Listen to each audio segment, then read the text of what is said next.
अब हम अध्याय 4 पाठ 4 मानव विकास पे चर्चा करेंगे।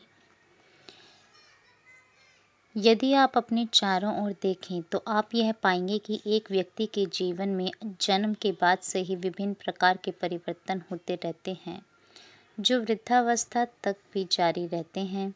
एक निश्चित समय अवधि में मनुष्य बढ़ता और विकसित होता है, संप्रेषण अथवा बातचीत करना, चलना, गिनती गिनना, पढ़ना तथा लिखना सीखता है। सही तथा गलत के मध्य भेद करना भी वह सीखता है। वह मित्र बनाता है, यौवनारंभ की अवस्था से गुजरता है, विवाह कर लेता है, बच्चों का पालन पोषण करता है और वृद्ध हो जाता है। यद्यपि हम एक दूसरे से भिन्न हैं, तथापि हम लोगों में एक जैसी अनेक विशेषताएं पाई जाती हैं। हम लोगों में से अधिकांशतः व्यक्ति 1 वर्ष की अवस्था तक चलना तथा 2 वर्ष की अवस्था तक बोलना सीख लेते हैं। यह अध्याय लोगों के संपूर्ण जीवन क्रम में विभिन्न क्षेत्रों में दिखने वाले परिवर्तनों से आपका परिचय कराएगा। आप प्रमुख विकासात्मक प्रक्रियाओं तथा संपूर्ण जीवन की प्रमुख अवस्थाओं, प्रसव पूर्व अवस्था, शैशवावस्था, बाल्यावस्था, किशोरावस्था, प्रौढ़ावस्था तथा वृद्धावस्था में होने वाले परिवर्तनों के बारे में जानकारी प्राप्त करेंगे। यह स्वयं को समझने तथा आत्म अन्वेषण की एक यात्रा होगी, जिसे आपके भावी विकास में सहायक होना चाहिए। दूसरों से भली प्रकार से व्यवहार करने में भी मानव विकास का अध्ययन आपके लिए सहायक होगा। विकास का अर्थ।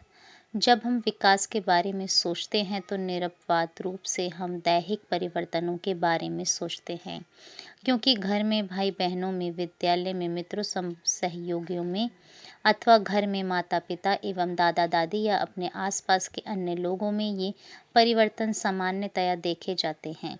गर्भाधान से लेकर मृत्यु के क्षणों तक हम मात्र दैहिक रूप से ही परिवर्तित नहीं होते हैं, बल्कि हम सोचने, भाषा के उपयोग तथा सामाजिक संबंधों को विकसित करने के तरीकों के आधार पर भी परिवर्तित होते रहते हैं। याद रखें कि परिवर्तन एक व्यक्ति के जीवन के किसी एक क्षेत्र तक सीमित नहीं रहते हैं।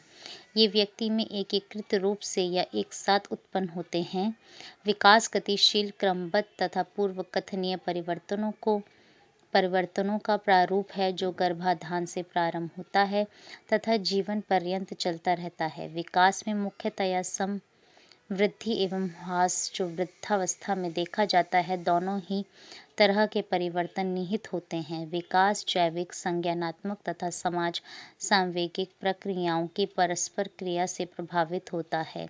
माता पिता से वंशानुगत रूप से प्राप्त जीन के कारण होने वाले विकास, जैसे लंबाई एवं वजन, मस्तिष्क, हृदय एवं फेफड़े का विकास इत्यादि, ये सभी जैविक प्रक्रियाओं, बायोलॉजिकल प्रोसेसेस की भूमिका को इंगित करते हैं। विकास में संज्ञानात्मक प्रक्रियाओं, कॉग्निटिव प्रोसेसेस की भूमिका का संबंध ज्ञान एवं अनुभव प्राप्त करने तथा इनसे संबंधित मानसिक क्रियाओं जैसे चिंतन, प्रत्याक्षण, अवधान, समस्या समाधान आदि से है। विकास को प्रभावित करने वाली समाज संवेगात्मक प्रक्रियाओं, सोशियो इमोशनल प्रोसेसेस का संबंध एक व्यक्ति की दूसरों के साथ अंतःक्रिया में होने वाले और संवेग तथा व्यक्तित्व में होने वाले परिवर्तनों से है। एक बच्चे का अपनी माँ से लिपट जाना, एक छोटी बच्ची का अपने भाई बहनों के प्रति स्नेह में भाव का प्रदर्शन अथवा एक किशोर का मैच हारने का दुख, सभी मानव विकास में समाज संवेगात्मक प्रक्रियाओं की गहन लिप्तता को प्रकट करते हैं। यद्यपि आप इस पाठ्यपुस्तक के अलग अलग अध्यायों में अलग अलग प्रक्रियाओं के बारे में पढ़ेंगे, यह स्मरण रखना महत्वपूर्ण है कि जैविक, संज्ञानात्मक तथा समाज संवेगात्मक प्रक्रियाएं एक दूसरे से घनिष्ठ रूप से संबंधित हैं। मनुष्य के जन्म से मृत्यु तक की संपूर्ण अवधि में ये प्रक्रियाएं व्यक्ति के विकास में होने वाले परिवर्तनों को समग्र रूप से प्रभावित करती हैं। विकास का जीवन पर्यंत परिप्रेक्ष्य। जीवन पर्यंत परिप्रेक्ष्य के अनुसार विकास के अध्ययन में निम्नलिखित मान्यताएं या पूर्व धारणाएं निहित हैं। पहला, विकास जीवन भर चलने वाली प्रक्रिया है, अर्थात विकास गर्भाधान से प्रारंभ होकर वृद्धावस्था तक सभी आयु समूहों में होता है। इसमें प्राप्तियां तथा हानियां दोनों ही सम्मिलित हैं, जो संपूर्ण जीवन विस्तार में गत्यात्मक तरीके से एक पक्ष में परिवर्तन के साथ दूसरे पक्ष में भी परिवर्तन का होना अंतःक्रिया करती है। दूसरा, जन्म से मृत्यु तक की संपूर्ण अवधि में मानव विकास की विभिन्न प्रक्रियाएं अर्थात जैविक, संज्ञानात्मक तथा समाज संवेगात्मक एक व्यक्ति के विकास में एक दूसरे से घनिष्ठ रूप से संबंधित रहते हैं। तीसरा, विकास बहुउद्देश्य है। विकास के लिए एक दिए हुए आयाम के कुछ आयामों या घटकों में वृद्धि हो सकती है, जबकि दूसरे ह्रास का प्रदर्शन कर सकते हैं। उदाहरण के लिए, प्राणों के अनुभव उन्हें अधिक बुद्धिमान बना सकते हैं तथा उनके निर्णयों को दिशा प्रदान कर सकते हैं, जबकि उम्र बढ़ने के साथ गति की मांग करने वाले कार्यों जैसे दौड़ना पर एक व्यक्ति का निष्पादन कम हो सकता है। चौथा, विकास अत्यधिक लचीला या संशोधन योग्य होता है, अर्थात व्यक्ति के अंतर्गत होने वाले मानसिक विकास में परिमार्जनशीलता पाई जाती है। यद्यपि इस लचीलेपन में एक व्यक्ति से दूसरे व्यक्ति में भिन्नता पाई जाती है, इसका अर्थ यह है कि संपूर्ण जीवन क्रम में कौशलों तथा योग्यताओं में सुधार या विकास किया जा सकता है। पांचवा, विकास ऐतिहासिक दशाओं से प्रभावित होता है। उदाहरणार्थ, भारत के स्वतंत्रता संग्राम के दौरान रहे 20 वर्षीय व्यक्ति का अनुभव आज के 20 वर्षीय व्यक्ति से बहुत भिन्न होगा। आज के विद्यालय स्तर के विद्यार्थियों का करियर या जीविका के प्रति रुझान उन विद्यार्थियों से बहुत भिन्न है जो आज से 50 वर्ष पहले विद्यालय स्तर के थे। छठा, विकास अनेक शैक्षणिक विद्याओं के लिए एक महत्वपूर्ण सरोकार है। विभिन्न विषयों जैसे मनोविज्ञान, मानवशास्त्र, समाजशास्त्र तथा तंत्रिका विज्ञान में मानव विकास का अध्ययन किया जाता है। प्रत्येक विषय संपूर्ण जीवन क्रम में होने वाले विकास को समझने का प्रयास कर रहा है। सातवां, एक व्यक्ति परिस्थिति अथवा संदर्भ के आधार पर अनुक्रिया करता है। इस संदर्भ के अंतर्गत वंशानुगत रूप से प्राप्त विशेषताएं भौतिक, पर्यावरण, सामाजिक, ऐतिहासिक तथा सांस्कृतिक संदर्भ आदि सम्मिलित हैं। उदाहरण के लिए, प्रत्येक व्यक्ति के जीवन में घटित घटनाएं एक जैसी नहीं होती हैं। जैसे माता-पिता की मृत्यु, दुर्घटना, भूकंप आदि एक व्यक्ति के जीवन क्रम को जिस प्रकार प्रभावित करती हैं, वैसे ही पुरस्कार जीतना या एक अच्छी नौकरी पा लेना जैसी सकारात्मक घटनाएं भी विकास को प्रभावित करती हैं। संदर्भों के बदलने के साथ साथ लोग बदलते रहते हैं। समवृद्धि विकास, परिपक्वता तथा क्रम विकास। समवृद्धि ग्रोथ शारीरिक अंगों अथवा संपूर्ण जीव की बढ़ोतरी को कहते हैं। इसका मापन अथवा मात्राकरण किया जा सकता है। उदाहरण के लिए, ऊंचाई, वजन आदि में वृद्धि, विकास, डेवलपमेंट एक प्रक्रिया है जिसके माध्यम से व्यक्ति अपने संपूर्ण जीवन क्रम में बढ़ता रहता है एवं परिवर्तित होता रहता है। विकास शब्द उन परिवर्तनों के लिए प्रयुक्त किया जाता है जिनके होने की एक दिशा होती है तथा जिनका इनके पूर्ववर्ती कारकों से एक निश्चित संबंध होता है, जो बाद में यह निर्धारित करेंगे कि इसके बाद इन परिवर्तनों के बाद क्या आएगा या घटित होगा, किस तरह के परिवर्तन होंगे। अल्पकालिक बीमारी के कारण होने वाले अस्थायी परिवर्तन उदाहरणार्थ विकास के अंतर्गत नहीं आते हैं। विकास के फलस्वरूप होने वाले सभी परिवर्तन एक जैसे नहीं होते, अतः आकार में परिवर्तन, शारीरिक समवृद्धि, अनुपात में परिवर्तन, बच्चे से प्रौढ़ अभिलक्षणों अथवा आकृति में परिवर्तन, दूध के दांतों का निकल जाना तथा नई आकृतियों या अभिलक्षणों को पाना, ये सभी परिवर्तन अपनी गति तथा व्यापकता के स्तर में भिन्न होते हैं। समवृद्धि विकास का एक पक्ष है। परिपक्वता मैच्योरेशन उन परिवर्तनों को इंगित करता है जो एक निर्धारित क्रम का अनुसरण करते हैं तथा प्रधानतः उस आनुवंशिक रूपरेखा ब्लूप्रिंट से सुनिश्चित होते हैं जो हमारी समवृद्धि एवं विकास में समानता उत्पन्न करते हैं। उदाहरण के लिए, अधिकांश बच्चे 7 माह की आयु तक बिना सहारे के बैठ सकते हैं, 8वें महीने तक सहारे के साथ खड़े हो सकते हैं तथा 1 वर्ष की उम्र तक चलने लगते हैं। एक बार जब बच्चे की आधारभूत शारीरिक संरचना पर्याप्त रूप से विकसित हो जाती है तो इन व्यवहारों में कुशलता प्राप्त करने के लिए उपयुक्त परिवेश एवं जोड़े से एवं थोड़े से अभ्यास की आवश्यकता होती है। परंतु यदि बच्चे परिपक्वता की दृष्टि से तैयार नहीं हैं तो इन व्यवहारों को त्वरित करने के लिए किए गए विशेष प्रयास का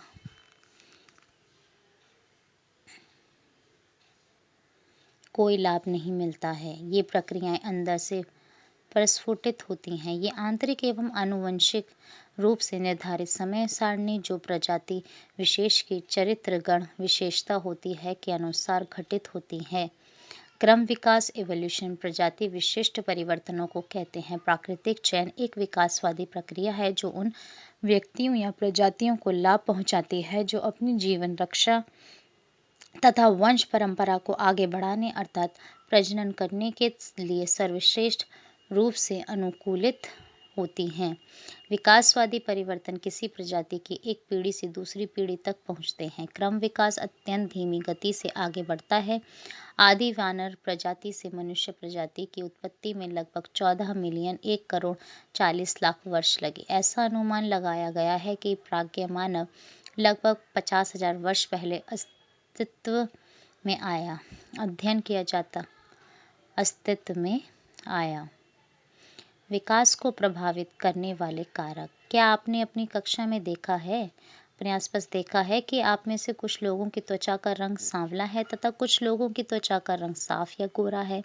आपके बाल और आंखों के रंग भिन्न हैं। आप में से कुछ लंबे हैं तो कुछ छोटे, कुछ शांत या उदास हैं, जबकि दूसरे बातूनी या प्रसन्नचित्त। शारीरिक लक्षणों के अतिरिक्त बुद्धि, अधिगम, योग्यताओं, स्मृति तथा अन्य मानसिक लक्षणों के आधार पर भी लोगों में भिन्नता पाई जाती है। इन भिन्नताओं के बावजूद किसी भी व्यक्ति को किसी दूसरी प्रजाति के प्राणी के रूप में पहचानने की गलती नहीं की जा सकती है। हम सभी प्राज्ञ मानव हैं। वह क्या कारण है जो हमें एक दूसरे से भिन्न बनाता है परंतु साथ ही साथ एक दूसरे से बहुत हद तक समान भी? इसका उत्तर आनुवंशिकता एवं परिवेश की अंतःक्रिया में छिपा है। हम पहले ही 3 पार्ट में पढ़ चुके हैं कि आनुवंशिकता का सिद्धांत प्रत्येक प्रजाति की विशेषताओं को एक पीढ़ी से दूसरी पीढ़ी तक पहुंचाने या हस्तांतरण करने की प्रक्रिया को स्पष्ट करता है। हम आनुवंशिक कूट संकेत जो हमारे शरीर के प्रत्येक कोश में विद्यमान रहते हैं अपने माता पिता से वंशानुगत रूप से पाते हैं। हमारे आनुवंशिक कूट संकेत एक तरह से एक जैसे हैं। उनमें मनुष्य के आनुवंशिक कूट संकेत होते हैं। यह मनुष्य के आनुवंशिक कूट संकेत के कारण ही है कि मनुष्य का एक निषेचित अंडा मानव शिशु के रूप में विकसित होता है और वह एक हाथी, एक पक्षी अथवा एक चूहे के रूप में विकसित नहीं हो सकता है। आनुवंशिक हस्तांतरण अत्यधिक जटिल प्रक्रिया है। अधिकांश विशेषताएं जिन्हें हम मनुष्यों में देखते हैं वे बहुत बड़ी संख्या में जीनों के जुड़ने के क्रम के कारण है। आप 80,000 या उससे भी अधिक जीनों के जुड़ने के अलग अलग तरह के क्रमों की कल्पना कर सकते हैं जो विविध प्रकार की विशेषताओं तथा व्यवहारों को निर्धारित करते हैं। हमारी आनुवंशिक संरचना द्वारा उपलब्ध कराई गई सभी विशेषताओं को प्राप्त कर लेना भी संभव नहीं है। वास्तविक आनुवंशिक तत्व या व्यक्ति की आनुवंशिक विरासत या वंश परंपरा को जीन प्रारूप जीनोटाइप कहते हैं, परंतु हमारी प्रेक्षणीय विशेषताओं में यह आनुवंशिक तत्व पूरी तरह से प्रदर्शित या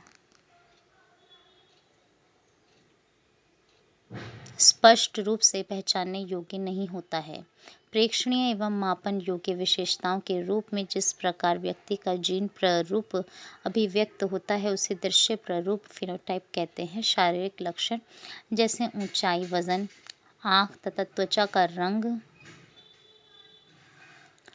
एवं अनेक मानसिक विशेषताएं जैसे बुद्धि, सृजनात्मकता और व्यक्तित्व दृश्य प्रारूप के अंतर्गत आते हैं। व्यक्ति में ये देखी जा सकने वाली विशेषताएं व्यक्ति के वंशागतशील गुणों तथा उनके परिवेश की अंतःक्रिया के परिणाम हैं।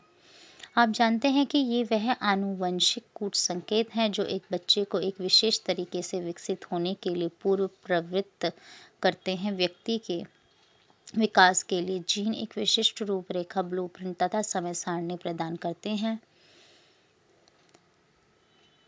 परंतु जीन का अलग से या पृथक अस्तित्व नहीं होता है और विकास व्यक्ति के परिवेश के संदर्भ में ही होता है। यही वह कारण है जो हम में से हर एक को अपनी तरह का एक अलग व्यक्ति बनाता है। परिवेशीय प्रभाव क्या है? परिवेश विकास को किस प्रकार से प्रभावित करता है? एक अंतर्मुखता की ओर प्रवृत्त करने वाले जीन प्ररूप से युक्त बच्चे की कल्पना कीजिए जो ऐसे परिवेश में है जो सामाजिक अंतःक्रिया तथा बहिर्मुखता को बढ़ावा देता है। ऐसे परिवेश का प्रभाव बच्चे को थोड़ा बहिर्मुखी बना सकता है। आइए एक दूसरा उदाहरण लें। एक छोटे कद के जीन से युक्त व्यक्ति यदि वह अच्छे पोषण वाले परिवेश में है तब भी सामान्य से अधिक लंबा होने में कभी भी सक्षम नहीं होगा।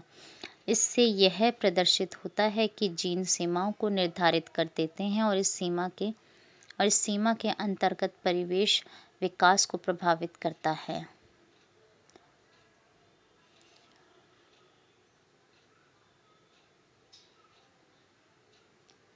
अब तक हम ये जान चुके हैं कि बच्चे के विकास के लिए माता-पिता जीन प्रदान करते हैं।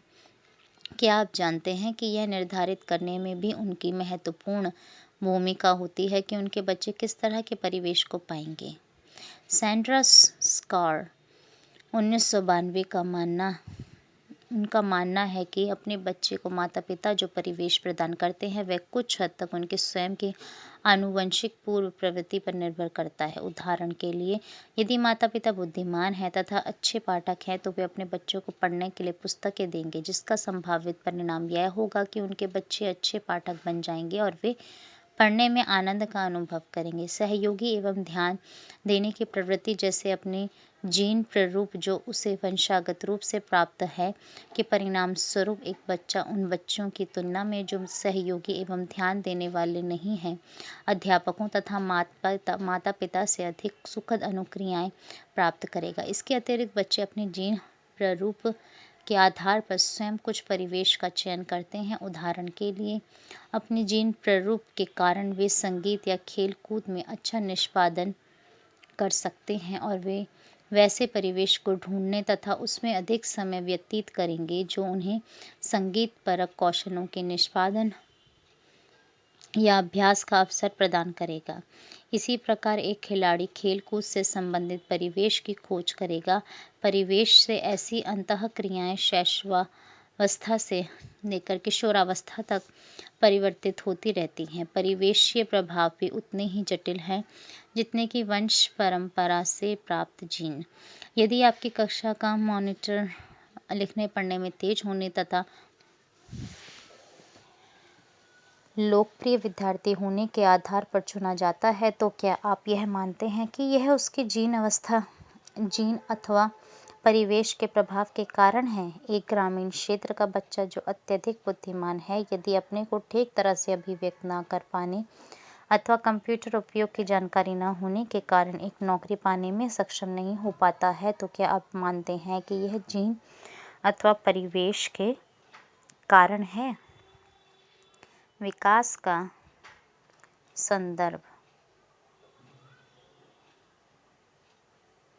विकास निर्वात में नहीं घटित होता है, यह सदैव एक विशिष्ट सामाजिक सांस्कृतिक संदर्भ में सन्निहित होता है। जैसा कि आप इस अध्याय में पढ़ेंगे कि एक व्यक्ति के संपूर्ण जीवन काल में परिवर्तन जैसे विद्यालय में प्रवेश करना, एक किशोर बनना, नौकरी खोजना, विवाह करना, बच्चों का होना, सेवानिवृत्त होना इत्यादि सभी जैविक परिवर्तनों तथा व्यक्ति के परिवेश में परिवर्तनों का संयुक्त कार्य है। व्यक्ति के संपूर्ण जीवन क्रम में किसी भी समय परिवेश परिवर्तित हो सकता है, परिवर्तित हो सकता है। यूरी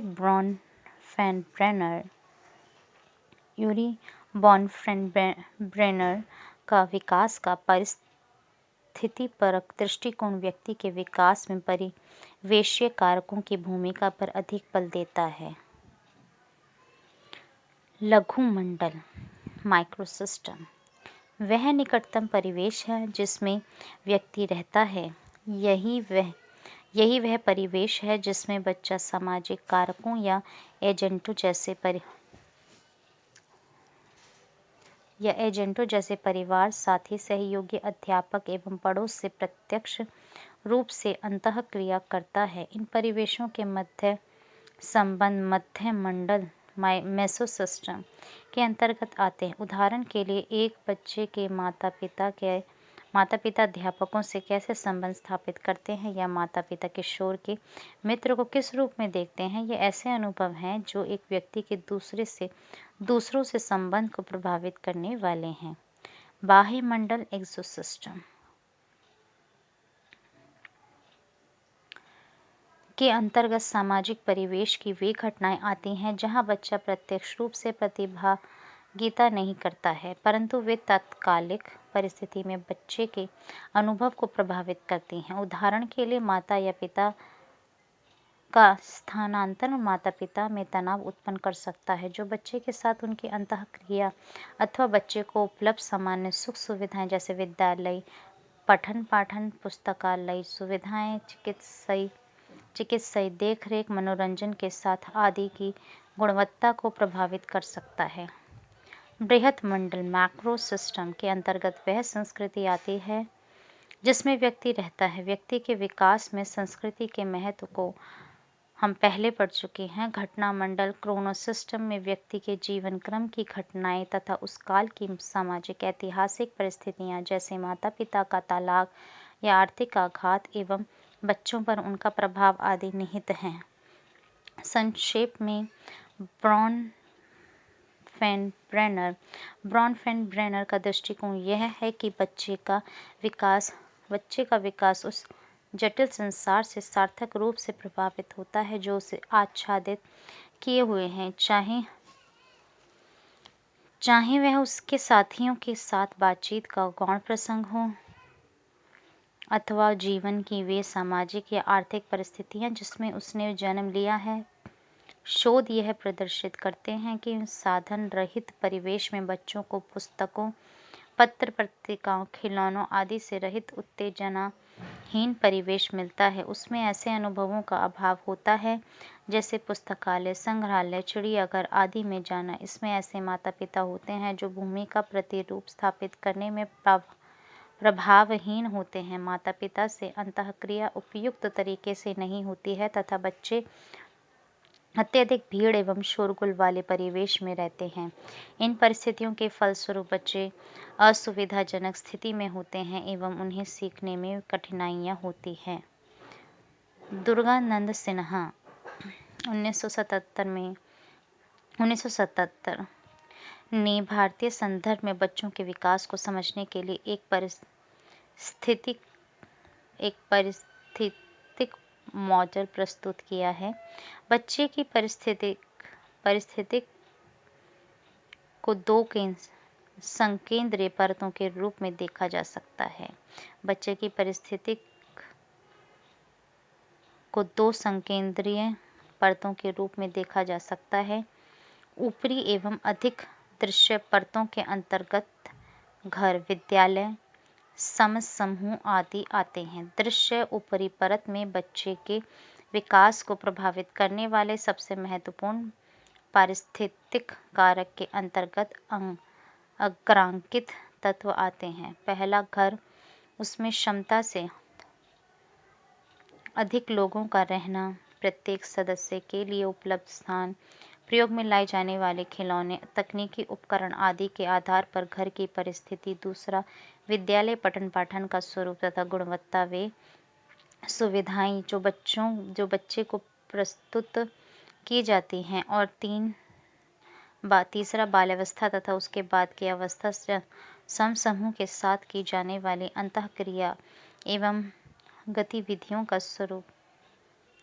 ये कारक स्वतंत्र रूप से कार्य नहीं करते हैं बल्कि एक दूसरे से निरंतर अंतःक्रिया करते रहते हैं। चूंकि ये कारक एक विस्तृत एवं अधिक व्यापक परिवेश में सन्निहित रहते हैं, इसलिए बच्चे के परिस्थितिकी के आसपास की परतें ऊपरी परत कारकों को निरंतर प्रभावित करती रहती हैं, परंतु इनके प्रभाव सदैव स्पष्ट रूप से दृष्टिगत नहीं होते हैं। परिस्थितिकी के आसपास की परत के अंतर्गत अग्रांकित तत्व आते हैं। पहला, सामान्य भौगोलिक परिवेश। इसके अंतर्गत मोहल्ले की सामान्य भीड़ भाड़ एवं जनसंख्या घनत्व सहित घर से बाहर खेलने तथा अन्य गतिविधियों के लिए स्थान एवं सुविधाएं आदि आते हैं। दूसरा, जाति, वर्ग एवं अन्य कारकों द्वारा मुहैया कराया गया संस्थागत परिवेश तथा तीसरा, बच्चे के लिए उपलब्ध सामान्य सुख सुविधाएं जैसे पीने का पानी, बिजली, मनोरंजन के साधन इत्यादि। दृश्य एवं आसपास की परत से संबद्ध कारक एक दूसरे से अंतःक्रिया करते हैं और विकास में इनकी भिन्न भिन्न लोगों के लिए भिन्न भिन्न परिणतियां हो सकती हैं। व्यक्ति के संपूर्ण जीवन क्रम में कभी भी पारिस्थितिक पर्यावरण परिवर्तित हो सकता है या बदल सकता है। इसलिए एक व्यक्ति की कार्यप्रणाली में अंतर को समझने के लिए व्यक्ति को उसके अनुभवों के संदर्भ में देखना महत्वपूर्ण है। विकासात्मक अवस्थाओं की समग्र दृष्टि। विकास का वर्णन सामान्यतः अवधि या अवस्थाओं के रूप में किया जाता है। आपने यह देखा होगा कि आपके छोटे भाई बहन या माता पिता और स्वयं आप भी अलग अलग तरह से व्यवहार करते हैं। यदि आप अपने पास पड़ोस में रहने वाले लोगों को देखें तो आप पाएंगे कि वे भी एक जैसा व्यवहार नहीं करते हैं। यह अंतर आंशिक रूप से इस कारण है क्योंकि प्रत्येक व्यक्ति जीवन की भिन्न भिन्न अवस्थाओं में होता है। मानव जीवन विभिन्न अवस्थाओं स्टेजेस से होते हुए आगे बढ़ता है। उदाहरण के लिए, आप वर्तमान में किशोरावस्था में हैं एवं कुछ वर्ष बाद आप प्रौढ़ावस्था में प्रवेश करेंगे। विकासात्मक अवस्थाएं अस्थायी मानी जाती हैं एवं प्रायः एक प्रभावी लक्षण या प्रमुख विशेषता के द्वारा पहचानी जाती हैं जो प्रत्येक अवधि को उसकी अद्वितीय विशिष्टता प्रदान करती हैं।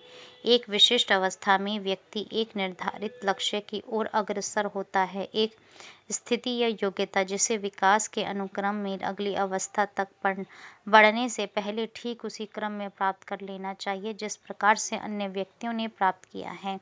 निस्संदेह विकास की एक अवस्था से दूसरी अवस्था के मध्य विकास के समय तथा देर के सापेक्ष व्यक्ति निश्चित रूप से भिन्न होते हैं। यह देखा जा सकता है कि कुछ व्यवहार प्रारूप तथा कुछ कौशल एक विशिष्ट अवस्था में अधिक आसानी से एवं सफलतापूर्वक सीखे जाते हैं। व्यक्ति की ये उपलब्धियां विकास की उस अवस्था के लिए एक सामाजिक अपेक्षा बन जाती हैं। इन्हें विकासात्मक कार्य डेवलपमेंटल टास्क कहते हैं। अब आप विकास की विभिन्न अवस्थाओं तथा उसकी प्रमुख विशेषताओं के बारे में पढ़ेंगे। प्रसव पूर्व अवस्था। गर्भाधान से लेकर जन्म तक की अवधि को प्रसव पूर्व काल कहते हैं। औसतन यह लगभग 40 सप्ताह तक का होता है। अब तक आप जान चुके हैं कि प्रसव पूर्व काल में तथा जन्म के बाद हमारे विकास को हमारी आनुवंशिक रूपरेखा ब्लूप्रिंट निर्देशित करती है। प्रसव पूर्व अवस्था की विभिन्न अवधियों में आनुवंशिक तथा परिवेशीय दोनों ही तरह के कारक हमारे विकास को प्रभावित करते हैं। प्रसव पूर्व अवस्था में विकास माता की विशेषताओं से भी प्रभावित होता है, जैसे मां की आयु, उसके द्वारा लिए जाने वाले पोषक आहार तथा सामवेगिक स्थिति। मां का रोग या संक्रमण ग्रस्त होना प्रसव पूर्व अवस्था के विकास पर विपरीत प्रभाव डाल सकता है। उदाहरण के लिए यह माना जाता है कि रूबेला नामक रोग, जिसे जर्मन में मीजल्स कहते हैं, जननांग में होने वाला हर्पिस तथा ह्यूमन इम्यूनोडेफिशिएंसी वायरस HIV नवजात शिशुओं में आनुवंशिक समस्याएं उत्पन्न करते हैं। प्रसव पूर्व अवस्था में विकास के लिए भय का दूसरा स्रोत विरूपजनन तत्व टेराटोजेंस है। वे परिवेशीय कारक जो सामान्य विकास में ऐसे विचलन उत्पन्न करते हैं जिससे गंभीर असामान्यताएं जन्म ले सकती हैं या मृत्यु हो सकती है। सामान्य विरूपजनन तत्व के अंतर्गत मादक द्रव्य, संक्रमण, विकिरण तथा प्रदूषण आते हैं। स्त्री द्वारा प्रसव पूर्व काल में मादक द्रव्य, गांजा, हेरोइन, कोकीन आदि, शराब, तंबाकू आदि के सेवन का शिशु पर हानिकारक प्रभाव पड़ सकता है और जन्मजात असामान्यताओं की आवृत्ति बढ़ सकती है। विकिरण जैसे एक्स-रे तथा औद्योगिक क्षेत्र के आसपास के कुछ रसायन जीन में स्थायी परिवर्तन उत्पन्न कर सकते हैं। परिवेशीय प्रदूषक तथा कार्बन मोनोऑक्साइड, पारा, शीशा जैसे विषाक्त पदार्थ भी अजन्मे बच्चे के लिए खतरे के स्रोत हैं। शैशवावस्था। जन्म के पहले एवं उसके बाद मस्तिष्क आश्चर्यजनक गति से विकसित होता है। मस्तिष्क के विभिन्न भागों तथा मानवीय क्रियाओं जैसे भाषा, प्रत्यक्षण एवं बुद्धि के संचालन में प्रमस्तिष्क की महत्वपूर्ण भूमिका के बारे में हम पहले पढ़ चुके हैं। जन्म के ठीक पहले नवजात शिशुओं में सभी तो नहीं परंतु अधिकांश मस्तिष्कीय कोशिकाएं रहती हैं। इन कोशिकाओं के मध्य तंत्रिकीय संधि तीव्र गति से विकसित होती है। नवजात शिशु उतना असहाय नहीं होता है जितना कि आप सोचते हैं। जीवन की कार्य प्रणाली को बनाए रखने के लिए आवश्यक क्रियाएं नवजात शिशु में उपस्थित रहती हैं। वह सांस लेता है, चूसता है, निगलता है एवं शरीर के अपशिष्ट पदार्थों, मूल मूत्र आदि का त्याग या विसर्जन भी करता है। अपने जीवन के प्रथम सप्ताह में नवजात शिशु यह बताने में सक्षम होते हैं कि ध्वनि किस दिशा से आ रही है, अन्य स्त्रियों की आवाज तथा अपनी मां की आवाज में अंतर कर सकते हैं एवं सामान्य हाव भाव का अनुकरण कर सकते हैं, जैसे जीभ बाहर निकालना, मुंह खोलना आदि। पेशीय विकास। नवजात शिशुओं की पेशीय क्रियाएं प्रतिवर्त रिफ्लेक्सेस जो उद्दीपकों के प्रति स्वचालित एवं स्वाभाविक रूप से विद्यमान अनुक्रियाएं होती हैं से संचालित होती हैं। ये आनुवंशिक रूप से प्राप्त अतिजीविता तंत्र हैं तथा बाद के पेशीय विकास के लिए ये आधारभूत इकाइयां हैं। नवजात शिशुओं को सीखने के अवसर मिलने के पहले प्रतिवर्त अनुकूली तंत्र के रूप में कार्य करते हैं। नवजात शिशुओं में पाए जाने वाले कुछ प्रतिवर्त जैसे खांसना, पलक झपकाना तथा जभाई लेना जीवन पर्यंत बने रहते हैं। कुछ दूसरे प्रतिवर्त मस्तिष्क की कार्यप्रणाली के परिपक्व होने तथा व्यवहार पर ऐच्छिक नियंत्रण के विकसित हो जाने पर विलुप्त हो जाते हैं। जब मस्तिष्क विकसित होता है, शारीरिक विकास भी अग्रसर होता है। जैसे जैसे शिशु बढ़ता है, मांसपेशियां एवं तंत्रिका तंत्र परिपक्व होते हैं जो सूक्ष्म कौशलों का विकास करते हैं। आधारभूत शारीरिक पेशीय कौशलों के अंतर्गत वस्तुओं को पकड़ना एवं उसके पास पहुंचना, बैठना, घुटनों के बल चलना, खड़े होकर चलना और दौड़ना आते हैं। कुछ अपवादों को छोड़कर शारीरिक पेशीय विकास का अनुक्रम सार्वभौमिक होता है। संवेदी योग्यताएं। अब तक आप जान चुके हैं कि नवजात शिशु उतने अक्षम नहीं हुए जितना वे दिखते हैं। जन्म के मात्र कुछ घंटे बाद वे अपनी मां की आवाज को पहचान सकते हैं एवं उनमें अन्य संवेदी क्षमताएं भी होती हैं। नवजात शिशु कितनी अच्छी तरह से देख सकते हैं। नवजात शिशु कुछ उद्दीपकों जैसे चेहरों को अन्य उद्दीपकों की तुलना में देखना पसंद करते हैं। यद्यपि यह पसंद जीवन के प्रथम कुछ महीनों में परिवर्तित होती है। प्राणों की तुलना में नवजात शिशुओं की दृष्टि कम आंकी गई है। छठे महीने तक इसमें सुधार होता है और लगभग 1 वर्ष की उम्र तक दृष्टि लगभग प्राणों के समान 20-20 हो जाती है। क्या नवजात शिशु रंगों को देख सकते हैं? वर्तमान में यह सहमति है कि वे लाल और सफेद रंगों के मध्य विभेदन करने में सक्षम हो सकते हैं, परंतु सामान्यतः वे रंग विभेदन में अपूर्ण होते हैं एवं पूर्ण रंग दृष्टि 3 माह की आयु तक विकसित होती है। नवजात शिशुओं में श्रवण का स्वरूप कैसा होता है? नवजात शिशु जन्म से ठीक बाद सुन सकते हैं। नवजात शिशु जैसे जैसे विकसित होते हैं, उनकी ध्वनि की दिशा निर्धारण की दक्षता में सुधार होता है। नवजात शिशु स्पर्श के प्रति अनुक्रिया करते हैं तथा एवं पीड़ा को अनुभूति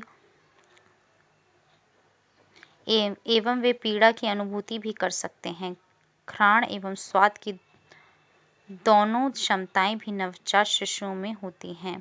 संज्ञानात्मक विकास। क्या एक 3 वर्ष का बालक चीजों को उसी प्रकार समझेगा जैसे कि एक 8 वर्ष का बालक? जीन पियाजे ने इस बात पर बल दिया है कि बच्चे संसार के बारे में अपनी समझ की रचना सक्रिय रूप से करते हैं। परिवेश से सूचनाएं उनके मन में मात्र प्रवेश ही नहीं करती हैं, बल्कि जैसे जैसे बच्चे बड़े होते हैं, अतिरिक्त सूचनाएं अर्जित की जाती हैं और नए विचारों और अंतर्निहित करने के और नए विचारों को अंतर्निहित करने के लिए वे अपने चिंतन का अनुकूलन करते हैं, क्योंकि इससे संसार के बारे में उनकी समझ में सुधार होता है। पियाजे का मानना था कि शैशवावस्था से लेकर किशोरावस्था तक बच्चों का मन विचारों की अवस्थाओं की एक श्रृंखला से गुजरता है। प्रत्येक अवस्था चिंतन के एक विशिष्ट तरीके से परिभाषित होती है एवं आयु से संबद्ध रहती है। यह स्मरण रखना महत्वपूर्ण है कि यह सोचने का अलग तरीका है, न कि सूचना की मात्रा जो एक अवस्था को दूसरे अवस्था से अधिक उच्च बनाती है। इससे यह भी प्रकट होता है कि आप अपनी उम्र में एक 8 वर्ष के बच्चे की तुलना में क्यों भिन्न प्रकार से सोचते हैं। शैशवावस्था अर्थात जीवन के प्रथम 2 वर्ष के दौरान बच्चा ज्ञानेंद्रियों एवं वस्तुओं के साथ अंतःक्रिया के माध्यम से देखने, सुनने, स्पर्श करने, उन्हें वस्तुओं को मुंह में डालने एवं पकड़ने के द्वारा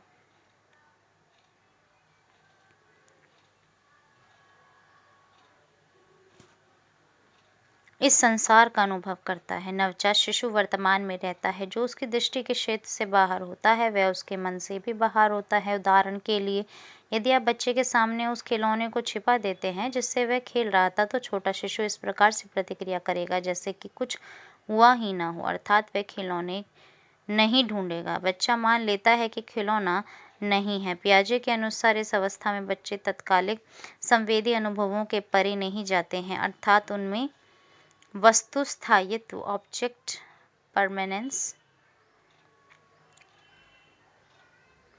यह चेतना या जानकारी की जब वस्तु का प्रत्यक्षण नहीं होता है तब भी उसका अस्तित्व बना रहता है, का अभाव होता है। 8 माह की आयु तक धीरे धीरे बच्चा अपनी उपस्थिति में आंशिक रूप से छिपाई गई वस्तुओं का पीछा करना प्रारंभ कर देता है। शिशुओं में वाचिक संप्रेषण का आधार उपस्थित रहता है। शिशुओं में 3 से 6 माह की आयु के बीच बबलाने से स्वीकरण का प्रारंभ होता है। प्रारंभिक भाषा विकास के बारे में हम आगे देखेंगे। सामाजिक संवेगात्मक विकास। सामाजिक संवेगात्मक विकास। शिशु जन्म से ही सामाजिक प्राणी होता है। एक शिशु परिचित चेहरों को वरीयता देना प्रारंभ कर देता है और कूटने एवं किलकारी भरने के द्वारा माता पिता की उपस्थिति के प्रति अनुक्रिया करता है। 6 से 8 माह की आयु तक वे अधिक गतिशील हो जाते हैं एवं अपनी माता के साथ रहना पसंद करने लगते हैं। जब वे नए चेहरे को देखकर डर जाते हैं या अपनी माँ से अलग कर दिए जाते हैं तो वे रोते हैं और पीड़ा की अभिव्यक्ति करते हैं। माता पिता या देख रेख करने वाले से पुनः मिलने पर वे मुस्कुराहट या आलिंगन से अपने भाव का प्रदर्शन करते हैं। शिशु एवं उनके माता पिता पालनकर्ता के बीच स्नेह का जो सांवेगिक बंधन विकसित होता है उसे आसक्ति, अटैचमेंट कहते हैं। हॉर्लो एवं हॉर्लो 1962 ने एक प्राचीन अध्ययन में बंदरों के बच्चों को जन्म के 8 घंटे बाद ही उनकी मां से अलग कर दिया। शिशु बंदरों को प्रायोगिक कक्ष में रखा गया एवं उनका पालन पोषण 6 माह तक कृत्रिम स्थानापन्न माताओं, एक तार से बनी हुई तथा दूसरी कपड़े से के द्वारा किया गया। आधे शिशु बंदरों को तार से बनी माता ने आहार प्रदान किया एवं आधे को कपड़े से बनी मां ने। बिना इस बात का ध्यान दिए कि बंदर शिशुओं को तार की बनी मां ने आहार प्रदान किया अथवा कपड़े की बनी मां ने, उन्होंने कपड़े की मां को वरीयता दी और उसके साथ अधिक समय व्यतीत किया। यह अध्ययन स्पष्ट रूप से प्रदर्शित करता है कि पौष्टिकता अथवा आहार प्रदान करना आसक्ति या लगाव के लिए महत्वपूर्ण नहीं था, बल्कि संपर्क सुख महत्वपूर्ण होता है। आपने भी देखा होगा कि छोटे बच्चे अपने पसंदीदा खिलौने अथवा कंबल के प्रति अधिक लगाव प्रदर्शित करते हैं। इसमें कुछ अप्रत्याशित नहीं है, क्योंकि बच्चे जानते हैं कि कंबल अथवा खिलौने उनकी मां नहीं है, फिर भी यह उन्हें सुख प्रदान करते हैं। बच्चे जब बड़े हो जाते हैं और स्वयं के बारे में अधिक आश्वस्त हो जाते हैं, वे इन वस्तुओं का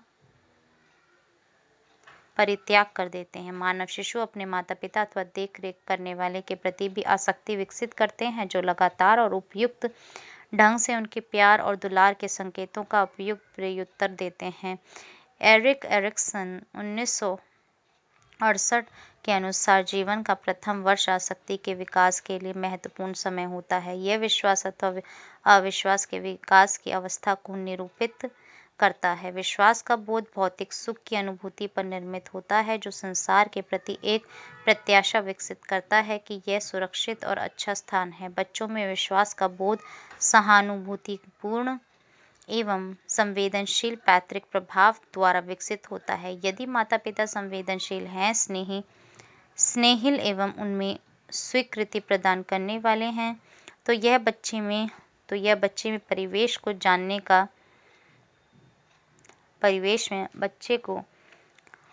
परिवेश को जानने का मजबूत आधार प्रदान करता है। ऐसे बच्चों में सुरक्षित लगाव के विकास की संभावना बढ़ जाती है। दूसरी तरफ यदि माता-पिता असंवेदनशील हैं एवं असंतोष प्रदर्शित करते हैं तथा बच्चों में दोष देखते हैं, तो इससे बच्चों में आत्मसंदेह की भावना विकसित हो सकती है। सुरक्षित लगाव वाले बच्चे गोद में लेने पर सकारात्मक व्यवहार करते हैं, स्वतंत्रता पूर्वक घूमते हैं एवं खेलते हैं, जबकि असुरक्षित लगाव वाले बच्चे अलग होने पर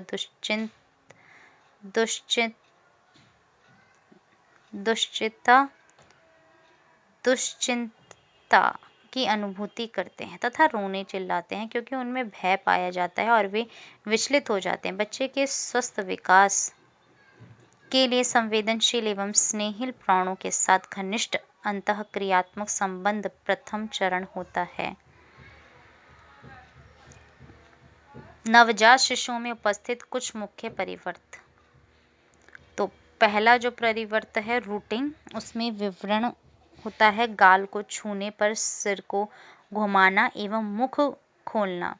विकासात्मक क्रम 3 से 6 माह में विलुप्त हो जाता है।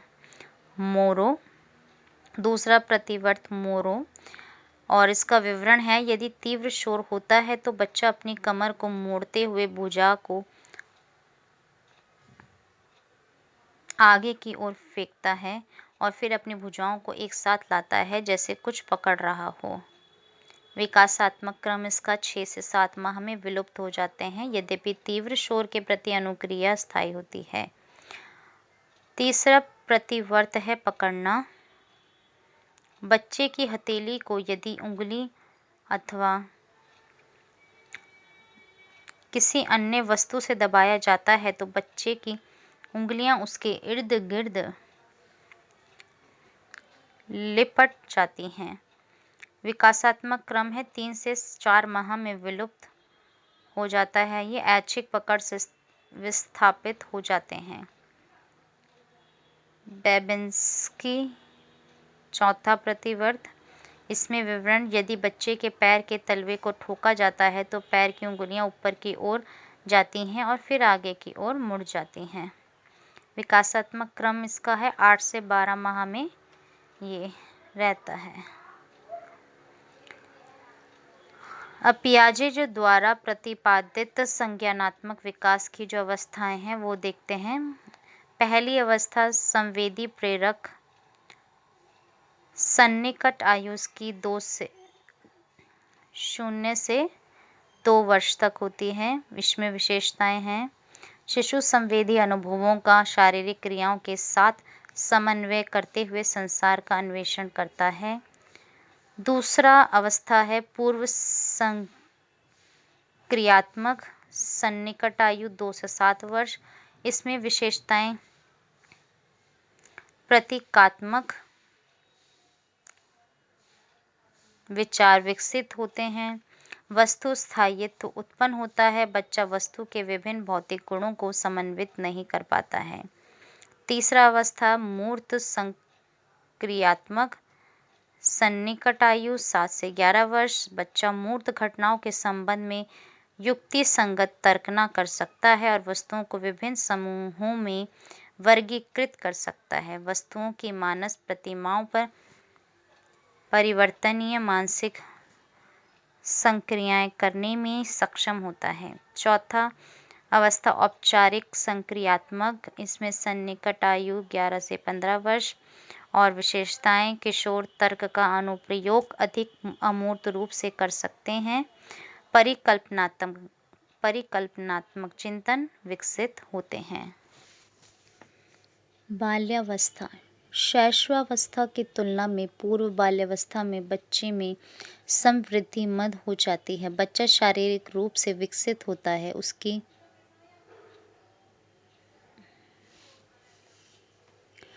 ऊंचाई एवं वजन में वृद्धि होती है, चलना दौड़ना कूदना सीखता है तथा गेंद के साथ खेलता है। सामाजिक रूप से बच्चे का संसार विस्तृत हो जाता है एवं इसमें माता पिता के अतिरिक्त परिवार तथा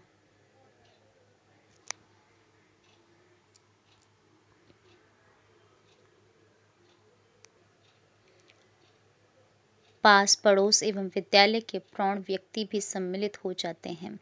बच्चा अच्छे एवं बुरे की अवधारणा भी सीखना प्रारंभ कर देता है, अर्थात नैतिकता का बोध भी विकसित हो जाता है। बाल्यावस्था के दौरान बालकों की शारीरिक क्षमता बढ़ जाती है। वे कार्यों को स्वतंत्र रूप से कर सकते हैं, लक्ष्यों का निर्धारण कर सकते हैं तथा वयस्कों की अपेक्षाओं को पूरा कर सकते हैं। संसार के बारे में अनुभव प्राप्त करने के अवसरों के साथ साथ मस्तिष्क की बढ़ती हुई परिपक्वता बच्चों के संज्ञानात्मक विकास में योगदान देती है। शारीरिक विकास। प्रारंभिक विकास दो सिद्धांतों का अनुसरण करता है। पहला विकास शिरः पदाभिमुख सेफेलोकॉर्डियली अर्थात मस्तिष्क या सिर के क्षेत्र से पैर या निचले हिस्से तक अग्रसर होता है। बच्चे शरीर के निचले भाग से पहले शरीर के ऊपरी भाग पर नियंत्रण प्राप्त करते हैं। आपने देखा होगा कि इसके कारण ही पूर्व शैशवावस्था में शिशुओं का सिर उनके शरीर के अनुपात में बड़ा होता है। अथवा यदि आप एक बच्चे को घुटने के बल चलते हुए देखें तो पाएंगे कि पहले वे भुजाओं का उपयोग करेगा और बाद में पैर का उपयोग। दूसरा, संवृद्धि शरीर के इस मध्य से प्रारंभ होती है और बाद में दूर के अंगों की ओर बढ़ती है। समीप दूराभिमुख प्रॉक्सिमोडिस्टल प्रवृत्ति अर्थात बच्चे शरीर के दूरस्थ अंगों से पहले धड़ पर नियंत्रण प्राप्त करते हैं। प्रारंभ में शिशु वस्तुओं तक पहुंचने के लिए पूरे शरीर को घुमाते हैं। धीरे धीरे वे चीजों तक पहुंचने के लिए अपनी भुजाओं को आगे बढ़ाते हैं। ये परिवर्तन परिपक्व हो रहे तंत्रिका तंत्र के फलस्वरूप होते हैं और न कि किसी कमी के कारण, क्योंकि दोषपूर्ण दृष्टि वाले बच्चे भी ठीक इसी अनुक्रम का प्रदर्शन करते हैं। बच्चे जैसे जैसे बड़े होते हैं वे पतले दिखते हैं, क्योंकि उनके धड़ की लंबाई बढ़ती है और शरीर में वसा की मात्रा घटती है। शरीर के अन्य किसी अंग की तुलना में मस्तिष्क और सिर अधिक तेजी से विकसित होता है। मस्तिष्क की समृद्धि और उसका विकास महत्वपूर्ण है, क्योंकि ये बच्चों में नेत्र, हस्त समन्वय, पेंसिल को पकड़ना एवं लिखने का प्रयास करना जैसी योग्यताओं के परिपक्व होने में सहायता प्रदान करता है। मध्य एवं विलंबित बाल्यावस्था में बच्चों के बल एवं आकार में सार्थक रूप से वृद्धि होती है। वजन में वृद्धि मुख्य रूप से कंकालीय एवं पेशीय तंत्र के साथ साथ शरीर के कुछ अंगों का आकार बढ़ने के कारण होती है। पेशीय विकास। बाल्यावस्था के प्रारंभ के वर्षों में स्थूल पेशीय कौशलों के अंतर्गत भुजाओं एवं पैरों का उपयोग करना तथा अधिक विश्वास तथा उद्देश्यपूर्ण ढंग से परिवेश में घूमना फिरना सम्मिलित है। सूक्ष्म पेशीय कौशलों, उंगली निपुणता तथा नेत्र हस्त समन्वय में पूर्व बाल्यावस्था में अत्यधिक सुधार होता है। इस अवधि में बच्चे के बाएं अथवा दाएं हाथ के लिए वरीयता का भी विकास होता है। पूर्व बाल्यावस्था में स्थूल एवं सूक्ष्म पेशीय कौशलों में प्रमुख उपलब्धियों को तालिका में अभी आप पहले देखेंगे। संज्ञानात्मक विकास। बच्चे में वस्तु स्थायित्व के संप्रत्यय को सीखने की योग्यता उसे वस्तुओं को निरूपित करने के लिए मानसिक प्रतीकों का उपयोग करने में सक्षम बनाती है, परंतु इस अवस्था में बच्चों में उस योग्यता का अभाव होता है जो उन्हें शारीरिक रूप से किए गए कार्यों को मानसिक रूप से करने की सुविधा प्रदान करती है। पूर्व बाल्यावस्था में संज्ञानात्मक विकास पियाजे के पूर्व संक्रियात्मक विचार की अवस्था पर ध्यान केंद्रित करता है, जो वस्तु भौतिक रूप से उपस्थित नहीं है उसे मानसिक रूप से निरूपित करने की योग्यता बच्चा प्राप्त करता है। आपने देखा होगा कि व्यक्तियों, वृक्षों, कुत्ता, घर आदि को निरूपित करने के लिए बच्चे रूपरेखा चित्र बनाते हैं। प्रतीकात्मक विचार में संलग्न रहने की बच्चे की यह योग्यता उसके मानसिक संसार को विस्तृत करने में सहायक होती है। प्रतीकात्मक विचार में प्रगति होती रहती है। पूर्व संक्रियात्मक विचार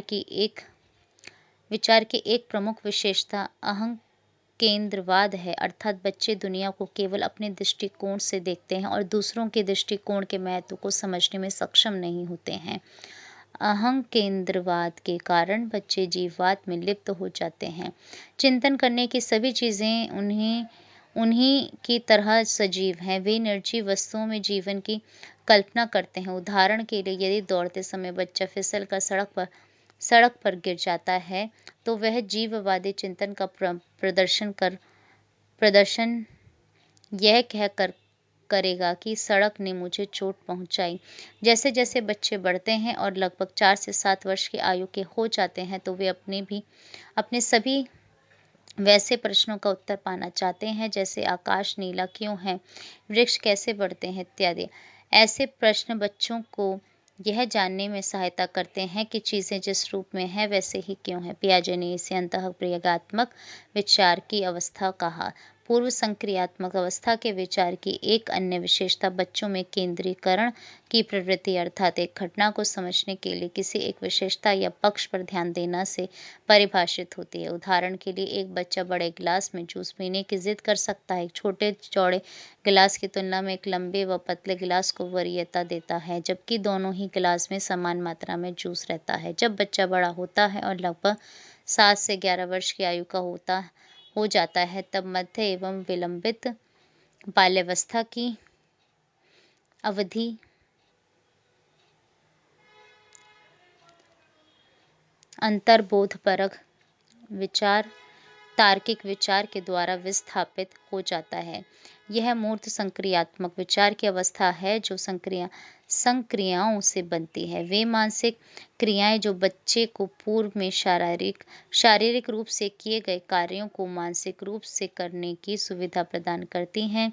मूर्त संक्रियाएं भी प्रतिक्रमणीय मानसिक क्रियाएं हैं। एक सुप्रसिद्ध परीक्षण में बच्चों के सामने बिल्कुल एक जैसी चिकनी मिट्टी की 2 गेंदें प्रस्तुत की जाती हैं। प्रयोगकर्ता एक गेंद को बेल कर पतली पट्टी के रूप में बना देता है और दूसरी गेंद अपने मूल रूप में बनी रहती है। यह पूछे जाने पर कि किसमें अधिक मिट्टी है, 7 से 8 साल के बच्चे का उत्तर होगा कि दोनों में ही मिट्टी की समान मात्रा है। यह इसलिए होता है क्योंकि बच्चा गेंद को पतली पट्टी के रूप में बेलना और फिर उसे गेंद के रूप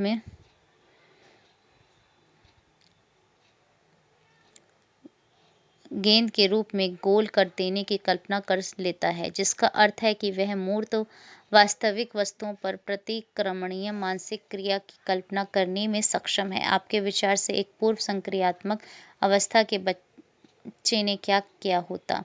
वह मात्र एक पक्ष, लंबाई अथवा ऊंचाई पर संभवतः ध्यान देता। मूर्त संक्रियाएं बच्चे को वस्तु की विभिन्न विशेषताओं पर न कि मात्र एक विशेषता पर ध्यान देने की सुविधा प्रदान करती हैं। यह बच्चे की इस बात को समझने में सहायक होती हैं कि चीजों को देखने या समझने के भिन्न भिन्न तरीके हैं, जिसके परिणाम स्वरूप उसके केंद्रवाद में भी कमी आती है।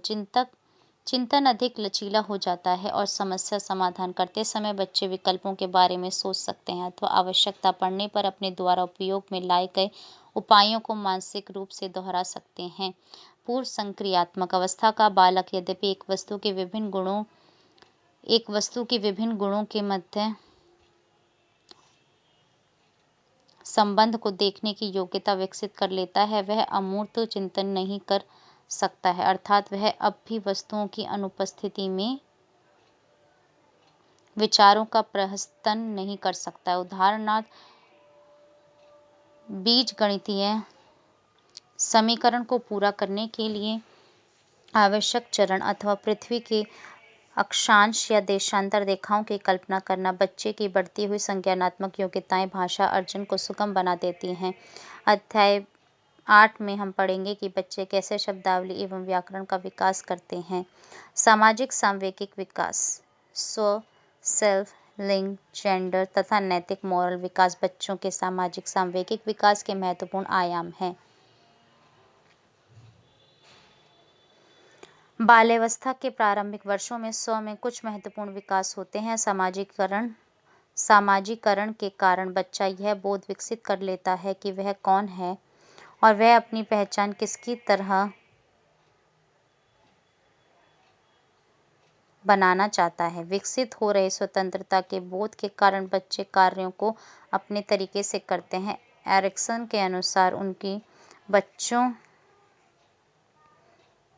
स्वप्रेरित क्रियाओं के प्रति माता पिता जिस प्रकार से प्रतिक्रिया करते हैं वह पहल शक्ति बोध या अपराध बोध को विकसित करता है। उदाहरण के लिए साइकिल चलाना, दौड़ना, स्केटिंग जैसे खेलों के लिए स्वतंत्रता एवं अवसर प्रदान करना तथा बच्चों के प्रश्नों का उत्तर देना उनके द्वारा की गई पहल के आलंबन की अनुभूति उत्पन्न करेगा। इसके विपरीत यदि उन्हें यह अनुभव कराया जाता है कि उनके प्रश्न अनुपयोगी हैं तथा उनके विचार तथा उनके द्वारा खेले गए खेल मूर्खतापूर्ण हैं, तो संभव है कि बच्चों में स्वयं के द्वारा प्रारंभ की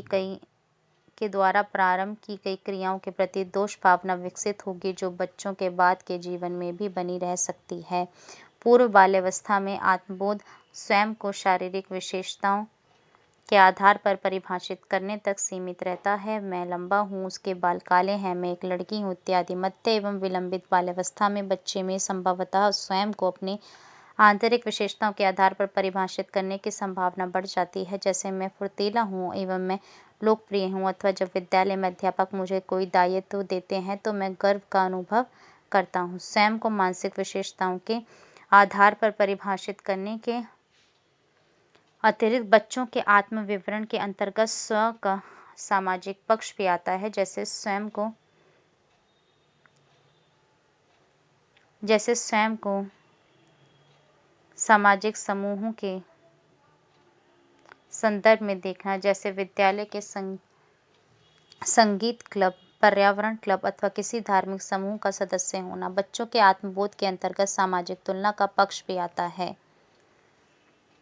बच्चे संभवतः इसके बारे में भी सोच सकते हैं कि वे दूसरों की तुलना में क्या कर सकते हैं अथवा क्या नहीं कर सकते हैं। उदाहरणार्थ, मैंने अतुल की तुलना में अधिक अंक प्राप्त किए अथवा मैं कक्षा में दूसरे बच्चों की तुलना में तेज दौड़ता हूँ। यह विकासात्मक परिवर्तन एक व्यक्ति के रूप में दूसरों से स्वयं की भिन्नता स्थापित करने में सहायक होता है।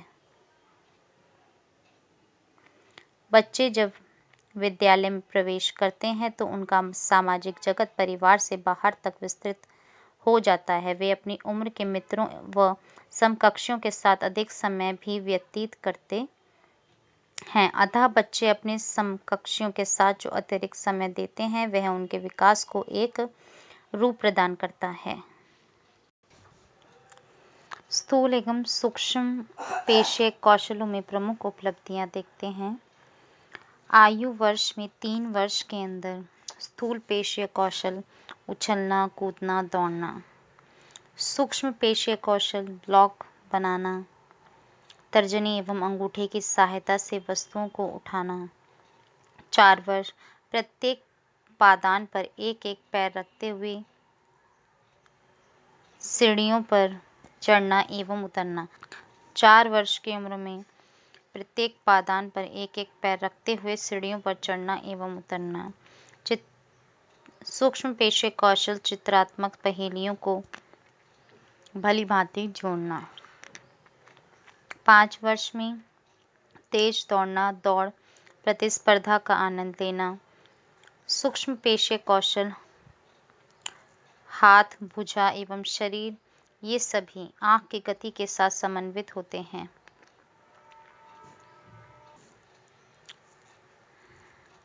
लिंग एवं स्त्री पुरुष भूमिकाएं।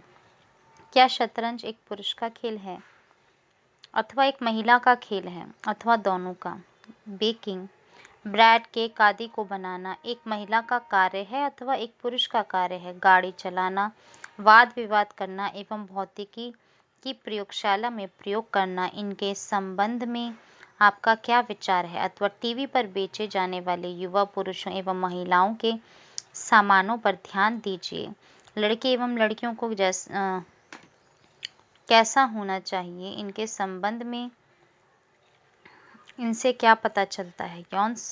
यौन भेद का अस्तित्व है अथवा नहीं, इस पर मनोवैज्ञानिकों ने सतर्कतापूर्वक शोध किया है। शोध यह प्रदर्शित करते हैं कि महिलाओं की तुलना में पुरुष अधिक आक्रामक होते हैं। उठक बैठक, छोटी दूरी की दौड़ तथा लंबी कूद के परीक्षणों में महिलाओं की तुलना में पुरुष अधिक बेहतर निष्पादन करते हैं। महिलाएं पुरुषों की तुलना में सूक्ष्म एवं बेहतर नेत्र हस्त समन्वय का प्रदर्शन करती हैं तथा उनके शरीर के जोड़ एवं अंग पुरुषों की तुलना में अधिक लचीले होते हैं। आपकी समझ में इन भिन्नताओं का स्रोत क्या है? क्या ये आवश्यक है? अथवा दूसरे शब्दों में, क्या महिलाएं कुछ स्त्रियोचित गुण के साथ जन्म लेती हैं एवं पुरुष कुछ पुरुषोचित गुण के साथ? अथवा क्या ये भिन्नताएं संसार का सर्जन है जिसमें हम रहते हैं? जिस सर्वाधिक शक्तिशाली भूमिका में लोगों का समाजीकरण हुआ है वह है लिंग भूमिका। ये महिलाओं एवं पुरुषों के लिए उपयुक्त समझे जाने वाले व्यवहारों के एक समूह से परिभाषित होती हैं। यौन सेक्स पुरुष या महिला होने के जैविक आयाम को बताता है, जबकि लिंग जेंडर महिला या पुरुष होने के सामाजिक आयाम को इंगित करता है। लिंग के विभिन्न पक्ष हैं। इनमें से महिला या पुरुष की लिंग पहचान एक महत्वपूर्ण पक्ष है जिसे अधिकांश बच्चे 3 या 4 वर्ष की आयु का होते होते अर्जित कर लेते हैं एवं स्वयं को परिशुद्धता से एक लड़का अथवा लड़की के रूप में नामित कर सकते हैं।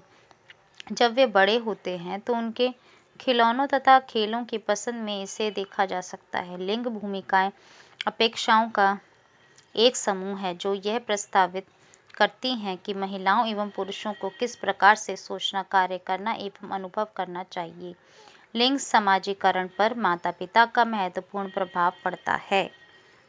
विशेष रूप से विकास के प्रारंभिक वर्षों में पुरस्कार एवं दंड के माध्यम से वे बच्चों में लिंग उपयुक्त तथा अनुपयुक्त व्यवहार को उत्पन्न करते हैं। माता-पिता अपनी लड़कियों को स्त्रियोचित तथा लड़कों को पुरुषोचित गुणों को सिखाने के लिए प्रायः पुरस्कार एवं दंड का उपयोग करते हैं। समकक्षों का प्रभाव भी लिंग समाजीकरण के लिए एक महत्वपूर्ण कारक माना जाता है। विद्यालय आयु के लड़कों की तुलना में विद्यालय आयु की लड़कियों को माता-पिता अधिक अनुशासित करते हैं तथा लड़के एवं लड़कियों को अलग अलग तरह के कार्य सौंपते हैं। दिन प्रतिदिन की अंतःक्रिया में माता-पिता अपनी पुत्रियों को एक प्रकार का निर्भरता प्रशिक्षण देते हैं एवं अपने पुत्रों को एक प्रकार का स्वतंत्रता परीक्षण देते हैं। कार्टून एवं व्यावसायिक विज्ञापन सहित संचार माध्यम यौन रूढ़ियों को कायम रखने के लिए विख्यात हैं। व्यावसायिक विज्ञापनों में यौन रूढ़ियों पर किए गए शोध यह प्रदर्शित करते हैं कि विभिन्न संस्कृतियों के व्यावसायिक विज्ञापनों में आप्त व्यक्ति के रूप में पुरुष को प्रदर्शित किया गया था तथा महिलाओं को आश्रित एवं घरेलू भूमिकाओं में अथवा शरीर के लिए उपयोगी उत्पादों को बेचने में महिलाएं अधिक सक्षम थीं तथा खेल संबंधी उत्पादों को बेचने में पुरुष। एक बार जब बच्चा पुरुष या महिला की भूमिका सीख जाता है तो वह अपने संसार का संगठन लिंग के आधार पर भी करता है। लिंग पर आधारित सामाजिक सांस्कृतिक मानकों तथा रूढ़ियों के अनुरूप व्यवहार करने के लिए बच्चों का अवधान एवं व्यवहार एक आंतरिक अभिप्रेरणा के द्वारा निर्देशित होता है। अपनी संस्कृति की लिंग लोक रीतियों के अनुसार बच्चे अपना सक्रिय समाजीकरण भी करते हैं। एक बार जब वे लिंग मानकों को आत्मसात कर लेते हैं तो वे स्वयं से लिंग उपयुक्त व्यवहार की अपेक्षा करना प्रारंभ कर देते हैं। छोटे लड़के फैंसी ड्रेस प्रतियोगिता में लड़कियों के कपड़े पहनने से मना कर सकते हैं। घर घर खेलते समय लड़कियां पिता की भूमिका निभाने से मना कर सकती हैं। एक बार जब वे अपने लिंग से तादात्म्य स्थापित कर लेते हैं तो बच्चे अपनी संस्कृति के अपने ही लिंग के किसी महान व्यक्ति का अनुकरण कर सकते हैं। लिंग प्ररूपण जेंडर टाइपिंग तब उत्पन्न होता है जब किसी समाज के महिला एवं पुरुष के लिए उचित अथवा विशिष्ट समझे जाने वाले व्यवहार के अनुरूप व्यक्ति सूचनाओं को कूट संकेतित तथा संगठित करने के लिए तैयार हो जाता है। नैतिक विकास बच्चे के विकास का एक दूसरा महत्वपूर्ण पक्ष है मानवीय क्रियाओं के सही या गलत होने के मध्य अंतर करना सीखना। बच्चे जिस तरह से सही एवं गलत के बीच अंतर करना, अपराध बोध की अनुभूति करना, स्वयं को दूसरे व्यक्ति के स्थान पर रखकर देखना तथा जब दूसरे लोग कठिनाई में होते हैं तो उनकी मदद करना सीखते हैं, ये सभी नैतिक विकास के घटक हैं। बच्चे जिस प्रकार संज्ञानात्मक विकास की विभिन्न अवस्थाओं से गुजरते हैं, लॉरेंस कोहलबर्ग के अनुसार, वैसे ही वे नैतिक विकास की विभिन्न अवस्थाओं से गुजरते हैं। ये अवस्थाएं आयु से संबद्ध होती हैं। कोहलबर्ग ने बच्चों का साक्षात्कार किया जिसमें उन्हें ऐसी कहानियां सुनाई गईं जिनके पात्र नैतिक दुविधा का सामना कर रहे थे। बच्चों से पूछा गया कि उस दुविधा में पात्रों को क्या करना चाहिए और क्यों। उनके अनुसार अलग अलग उम्र में बच्चे सही एवं गलत के बारे में भिन्न भिन्न प्रकार से विचार करते हैं। छोटा बच्चा अर्थात 9 वर्ष की आयु से पहले बाह्य एवं प्रभावी व्यक्तियों के संदर्भ में चिंतन करता है। उसके बच्चे अनुसार कोई कार्य गलत है क्योंकि उसके लिए वह दंडित किया जाता है तथा सही है क्योंकि उसके लिए उसे पुरस्कृत किया जाता है। जब बच्चा बड़ा होता है अर्थात पूर्व किशोरावस्था तक, वह दूसरों द्वारा स्थापित नियमों जैसे माता पिता अथवा समाज के नियमों के द्वारा नैतिक तर्कना विकसित करता है। बच्चे इन नियमों को स्वयं के नियमों के रूप में स्वीकृत करते हैं। प्रवीण बनने तथा दूसरों की स्वीकृति प्राप्त करने के लिए ना ही दंड का परिहार करने के लिए इनको आत्मसात कर लिया जाता है। बच्चे इन नियमों को ऐसे सुनिश्चित दिशा निर्देश के रूप में देखते हैं जिनका अनुसरण किया जाना चाहिए। इस अवस्था में नैतिक चिंतन अपेक्षाकृत अटल होते हैं। जब वे बड़े होते हैं तो वे धीरे धीरे व्यक्तिगत नैतिक संहिता या नियमावली विकसित कर लेते हैं। आप देख चुके हैं कि बाल्यावस्था के अंत में समृद्धि के अधिक धीमी दर बच्चों को समन्वय तथा संतुलन के कौशलों को विकसित करने में सक्षम बनाती है। भाषा का विकास होता है और बच्चा विवेकपूर्ण तर्कना कर सकता है। सामाजिक रूप से बच्चा सामाजिक व्यवस्था जैसे परिवार तथा समूह में अधिक संलिप्त हो जाता है। अगले खंड में किशोरावस्था तथा प्रौढ़ावस्था की अवधि में मानव विकास में होने वाले परिवर्तनों को रेखांकित किया करते हैं।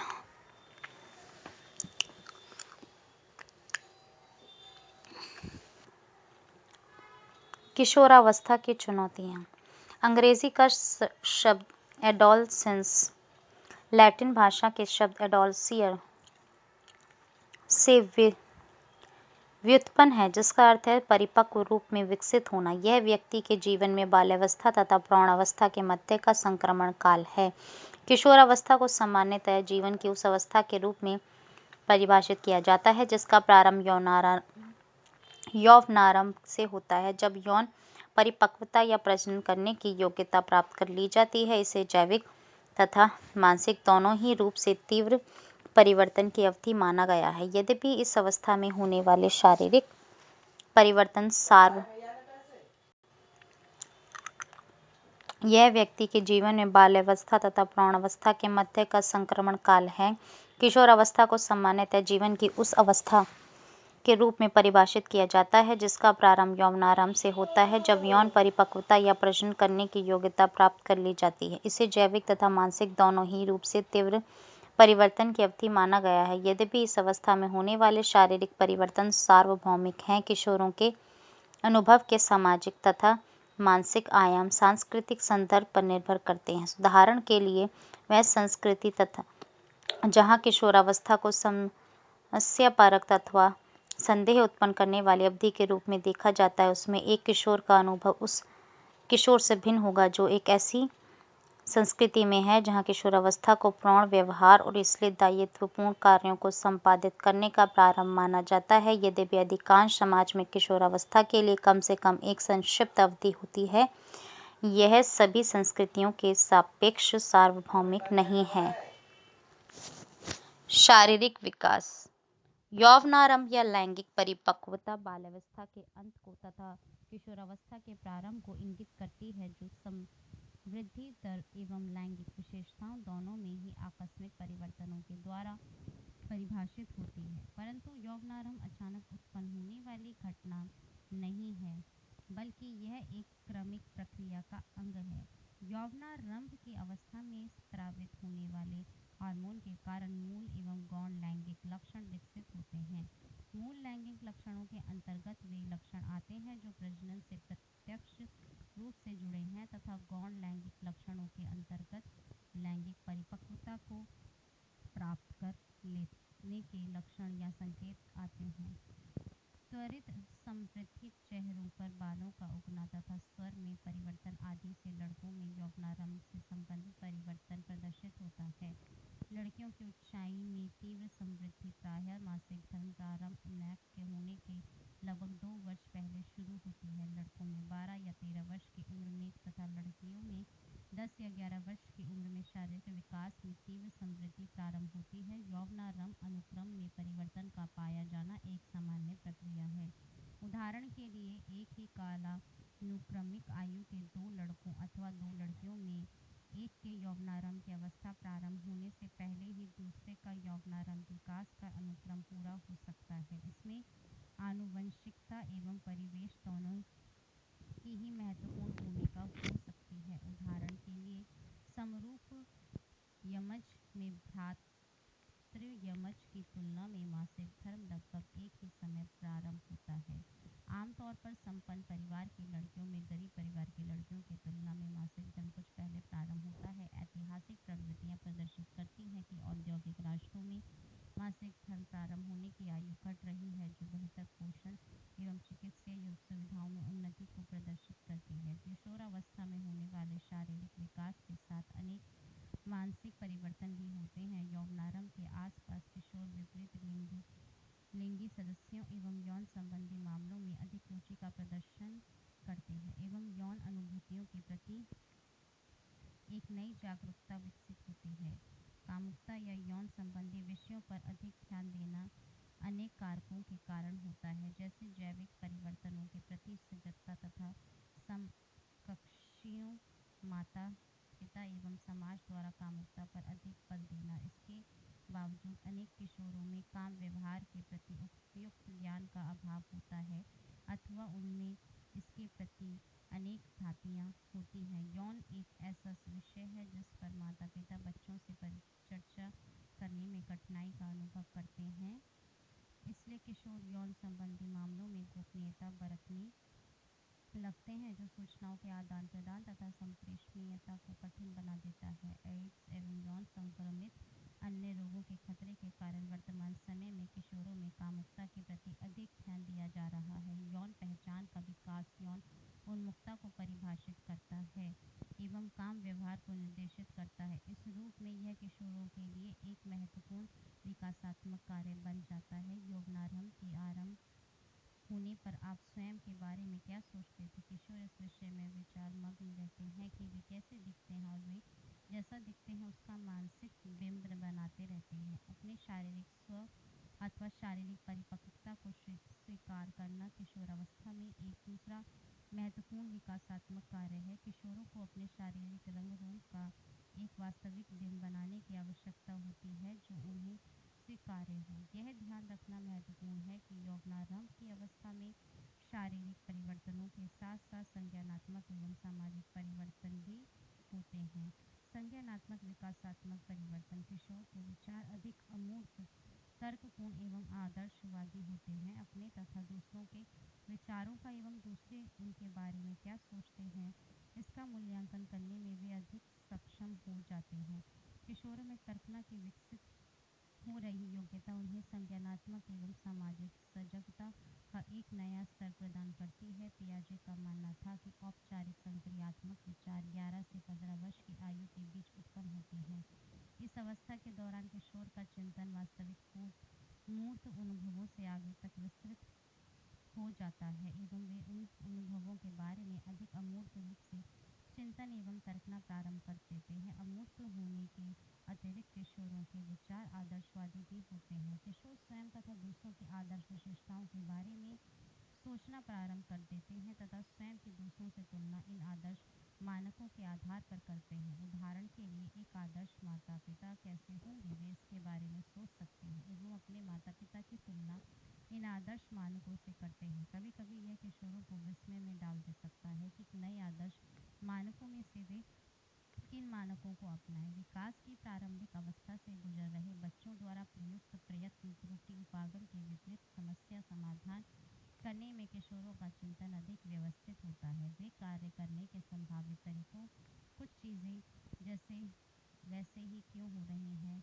के बारे में सोचते हैं एवं क्रमबद्ध तरीके से समाधान को ढूंढते हैं। पियाजे ने इस प्रकार के तर्कपूर्ण चिंतन को परिकल्पनात्मक नि, निगमनात्मक तर्कना हाइपोथेटिकल डिडक्टिव रीजनिंग कहा। तर्कपूर्ण विचार नैतिक तर्कना के विकास को भी प्रभावित करते हैं। सामाजिक नियमों को निरपेक्ष मानक नहीं माना जाता है एवं नैतिक चिंतन कुछ लचीलापन प्रदर्शित करता है। किशोर वैकल्पिक नैतिक संहिता को जानते हैं, विकल्पों की खोज करते हैं और उसके बाद एक व्यक्तिगत नैतिक संहिता का निश्चय करते हैं। उदाहरण के लिए, क्या मुझे सिगरेट पीनी चाहिए क्योंकि मैं जितने भी लोगों को जानता हूँ वे सभी सिगरेट पीते हैं? क्या परीक्षाओं में नकल करना नैतिक है? ये किशोरों में सामाजिक मानकों को न मानने की संभावना भी उत्पन्न करता है यदि वे उनके व्यक्तिगत नैतिक संहिता के विरुद्ध होते हैं। उदाहरण के लिए, इस उम्र में व्यक्ति एक विरोध प्रदर्शन रैली में प्रतिभागिता कॉलेज के मानकों का पालन करने या उन मानकों के अनुरूप व्यवहार करने के लिए नहीं बल्कि एक निश्चित कारण के लिए करता है। किशोर भी एक विशिष्ट प्रकार का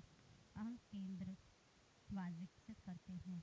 डेविड एल एल्काइंज के अनुसार काल्पनिक श्रोता इमेजिनरी ऑडियंस एवं व्यक्तिगत दंत कथा पर्सनल फेबल किशोरों के अहम केंद्रवाद के दो घटक हैं। काल्पनिक श्रोता किशोरों का एक विश्वास है कि दूसरे लोग भी उनके प्रति उतने ही ध्यानाकर्षित हैं जितने कि वे स्वयं। वे कल्पना करते हैं कि लोग हमेशा उन्हीं पर ध्यान दे रहे हैं एवं उनके प्रत्येक व्यवहार का प्रेषण कर रहे हैं। एक लड़के की कल्पना कीजिए जो सोचता है कि उसकी शर्ट पर लगे स्याही के धब्बे पर लोग ध्यान देंगे, अथवा एक लड़की जिसके गालों पर फुंसियां हैं सोचती है कि लोग सोचेंगे कि उसकी त्वचा कितनी कितनी खराब है। यह वही काल्पनिक श्रोता है जो उसे अत्यधिक आत्मसचेत बना देता है। व्यक्तिगत दंतकथा किशोरों के अहम केंद्रवाद का एक भाग है जिसमें स्वयं के अद्वितीय होने, अपनी तरह का अकेला व्यक्ति होने का भाव निहित है। किशोरों में अद्वितीयता का बोध उन्हें यह सोचने के लिए प्रेरित करता है कि कोई भी व्यक्ति उसको या उसकी अनुभूतियों को नहीं समझता है। उदाहरण के लिए, एक किशोरी सोचती है कि एक मित्र के द्वारा विश्वासघात किए जाने के कारण जिस पीड़ा का अनुभव वह कर रही है उसे कोई भी महसूस नहीं कर सकता है। किशोरों को माता पिता के से यह कहते सुनना बहुत ही आम बात है कि आप मुझे समझ नहीं पाते हैं। अपनी व्यक्तिगत विशिष्टता या अद्वैतता के बोध को बनाए रखने के लिए वे वास्तविकता से दूर की एक दुनिया बनाने के लिए स्वयं से संबद्ध कल्पनाओं से भरी कहानियों को गढ़ सकते हैं। व्यक्तिगत दंत कथाएं प्रायः किशोरों की डायरी का भाग होती हैं। एक पहचान का निर्माण करना। आपने ऐसे प्रश्नों के उत्तर को ढूंढने का प्रयास अवश्य किया होगा। मैं कौन हूँ? मुझे किन विषयों को पढ़ना चाहिए? क्या मैं ईश्वर में विश्वास रखता हूँ? इन सभी प्रश्नों के उत्तर में अपने आत्मबोध को परिभाषित करने की चाह अथवा पहचान यानी आइडेंटिटी की खोज निहित है। आप कौन एवं विश्वास क्या हैं। यही पहचान है। अपने माता-पिता से अलग अपनी एक पहचान स्थापित करना किशोरों का एक प्रमुख कार्य है। किशोरावस्था में विलग्नता या अनासक्ति की एक प्रक्रिया व्यक्ति को व्यक्तिगत विश्वासों का एक ऐसा पुंज विकसित करने में सक्षम बनाती है जो अद्वितीय रूप से उनका अपना होता है। एक पहचान प्राप्त करने की प्रक्रिया में किशोर अपने माता-पिता के साथ तथा स्वयं अपने अंदर द्वंद्व का अनुभव कर सकते हैं। वे किशोर जो परस्पर विरोधी पहचानों की समस्या को सुलझा सकते हैं, वे एक नए आत्मबोध को विकसित कर लेते हैं। वे किशोर जो इस पहचान के संकट से उबर पाने में सक्षम नहीं होते हैं, वे भ्रमित हो जाते हैं। एरिक्सन के अनुसार यह पहचान भ्रम व्यक्ति को अपने साथियों तथा परिवार से स्वयं को अलग कर लेने के लिए प्रेरित कर सकता है अथवा वे भीड़ में अपनी पहचान खो सकते हैं। एक तरफ किशोर स्वतंत्रता की इच्छा रख सकते हैं और दूसरी तरफ वे इससे डरते भी हैं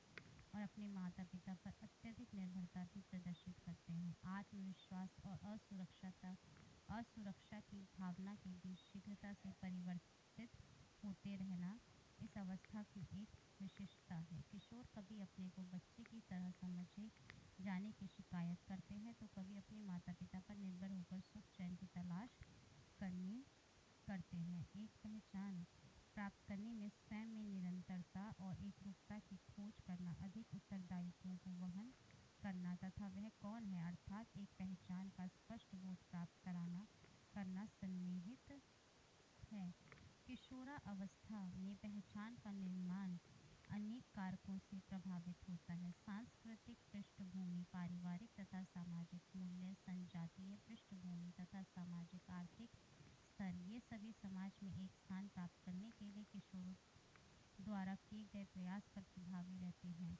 जब किशोर घर से बाहर अधिक समय व्यतीत करने लगता है तो पारिवारिक संबंध कम महत्वपूर्ण हो जाते हैं और वे समकक्षियों के सहयोग एवं स्वीकृति की प्रबल आवश्यकता विकसित कर लेते हैं। समकक्षियों के साथ अधिक अंतःक्रिया उन्हें अपने सामाजिक कौशलों को सुधारने तथा भिन्न-भिन्न प्रकार के सामाजिक व्यवहारों को परखने का अवसर प्रदान करती है।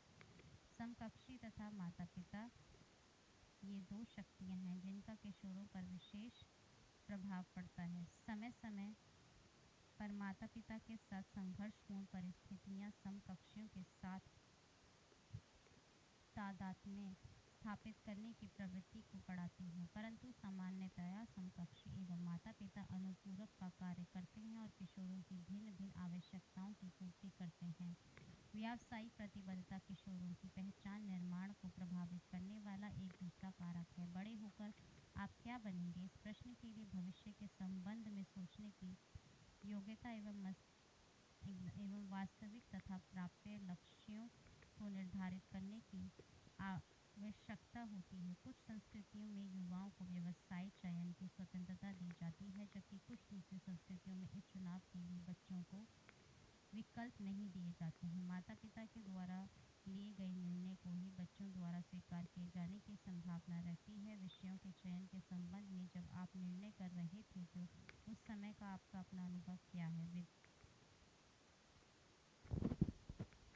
विद्यालयों में व्यावसायिक परामर्श विद्यार्थियों को विभिन्न पाठ्यक्रमों एवं नौकरियों के मूल्यांकन करने के लिए सूचनाएं प्रदान करता है और व्यवसाय चयन के संबंध में निर्णय लेने के लिए निर्देशन प्रदान करता है। कुछ प्रमुख चिंताएं। एक वयस्क के रूप में जब हम अपने किशोरावस्था के दिनों के बारे में मनन करते हैं और उस अवधि के द्वंद्वों, अनिश्चितताओं, कभी कभार के अकेलेपन और समूह के दबाव को याद करते हैं, तब हम यह महसूस करते हैं कि निश्चित ही वह एक अति संवेदनशील अवधि थी। किशोरावस्था में समकक्षियों का प्रभाव, नई अर्जित स्वतंत्रता, अनसुलझी समस्याएं आप में से अनेक लोगों के लिए कठिनाइयां उत्पन्न कर सकती हैं। समकक्षियों के दबाव के अनुसार चलना सकारात्मक और नकारात्मक दोनों ही हो सकता है। किशोर प्रायः ऐसी स्थितियों का सामना करते हैं जिसमें सिगरेट, शराब, मादक पदार्थों का सेवन तथा माता-पिता द्वारा बनाए गए नियमों को तोड़ने के संबंध में निर्णय लेना होता है। इस पर बहुत ध्यान न देते हुए कि इनका प्रभाव हो सकता है। इस प्रकार के निर्णय लिए जाते हैं। किशोर अनिश्चितता, अकेलापन, आत्मसंदेह, दुश्चिंतता तथा स्वयं एवं स्वयं के भविष्य के प्रति दुश्चिंतता आदि का सामना कर सकते हैं। जब वे विकासात्मक चुनौतियों को दूर कर लेते हैं तब उनमें उत्तेजना, हर्ष तथा सक्षमता की अनुभूतियों के अनुभव की भी संभावना रहती है। अब आप किशोरों की कुछ प्रमुख चुनौतियों जैसे अपचार, मादक द्रव्यों का दुरुपयोग तथा आहार ग्रहण संबंधी विकारों के बारे में जानेंगे।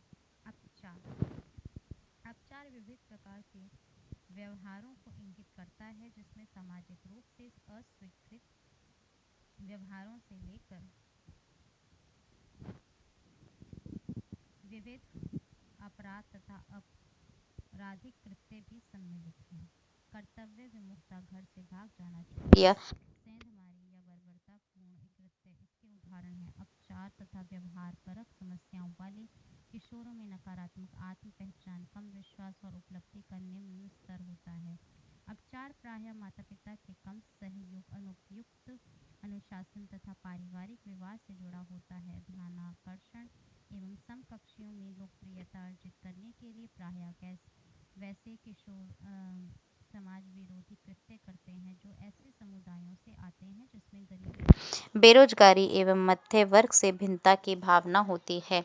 परंतु अधिकांश अपचारी बच्चे हमेशा के लिए अपचारी नहीं हो जाते हैं। अपचारी व्यवहार को कम करने में ऐसे कारक सहायक होते हैं जैसे समूह का बदल जाना, अपने सामाजिक उत्तरदायित्वों के प्रति अधिक सजग हो जाना और आत्म-अर्थ की भावना को विकसित करना, भूमिका प्रतिरूप के सकारात्मक व्यवहारों का अनुकरण करना, नकारात्मक अभिवृत्तियों को तोड़ना एवं नकारात्मक आत्मधारणा को सुधारना। मादक द्रव्यों का दुरुपयोग, किशोरावस्था का समय सिगरेट, मद्य व मादक पदार्थों के सेवन के लिए विशिष्ट रूप से अति संवेदनशील है। दबाव से समायोजन स्थापित करने के एक तरीके के रूप में कुछ किशोर सिगरेट पीने या मादक पदार्थों के सेवन का सहारा लेते हैं। यह समायोजी कौशलों के विकास एवं दायित्वपूर्ण निर्णय के विकास को बाधित कर सकता है। सिगरेट पीने या मादक पदार्थों के सेवन करने के अनेक कारण हो सकते हैं, जैसे समकक्षों का दबाव एवं समूह द्वारा स्वीकृत किए जाने के किशोर की आवश्यकता, अथवा प्राणों की तरह व्यवहार करने की इच्छा, अथवा विद्यालय के कार्य या सामाजिक दायित्वों के दबाव से पलायन की आवश्यकता आदि। निकोटीन के व्यसन डालने की शक्ति के कारण सिगरेट पीना बंद करना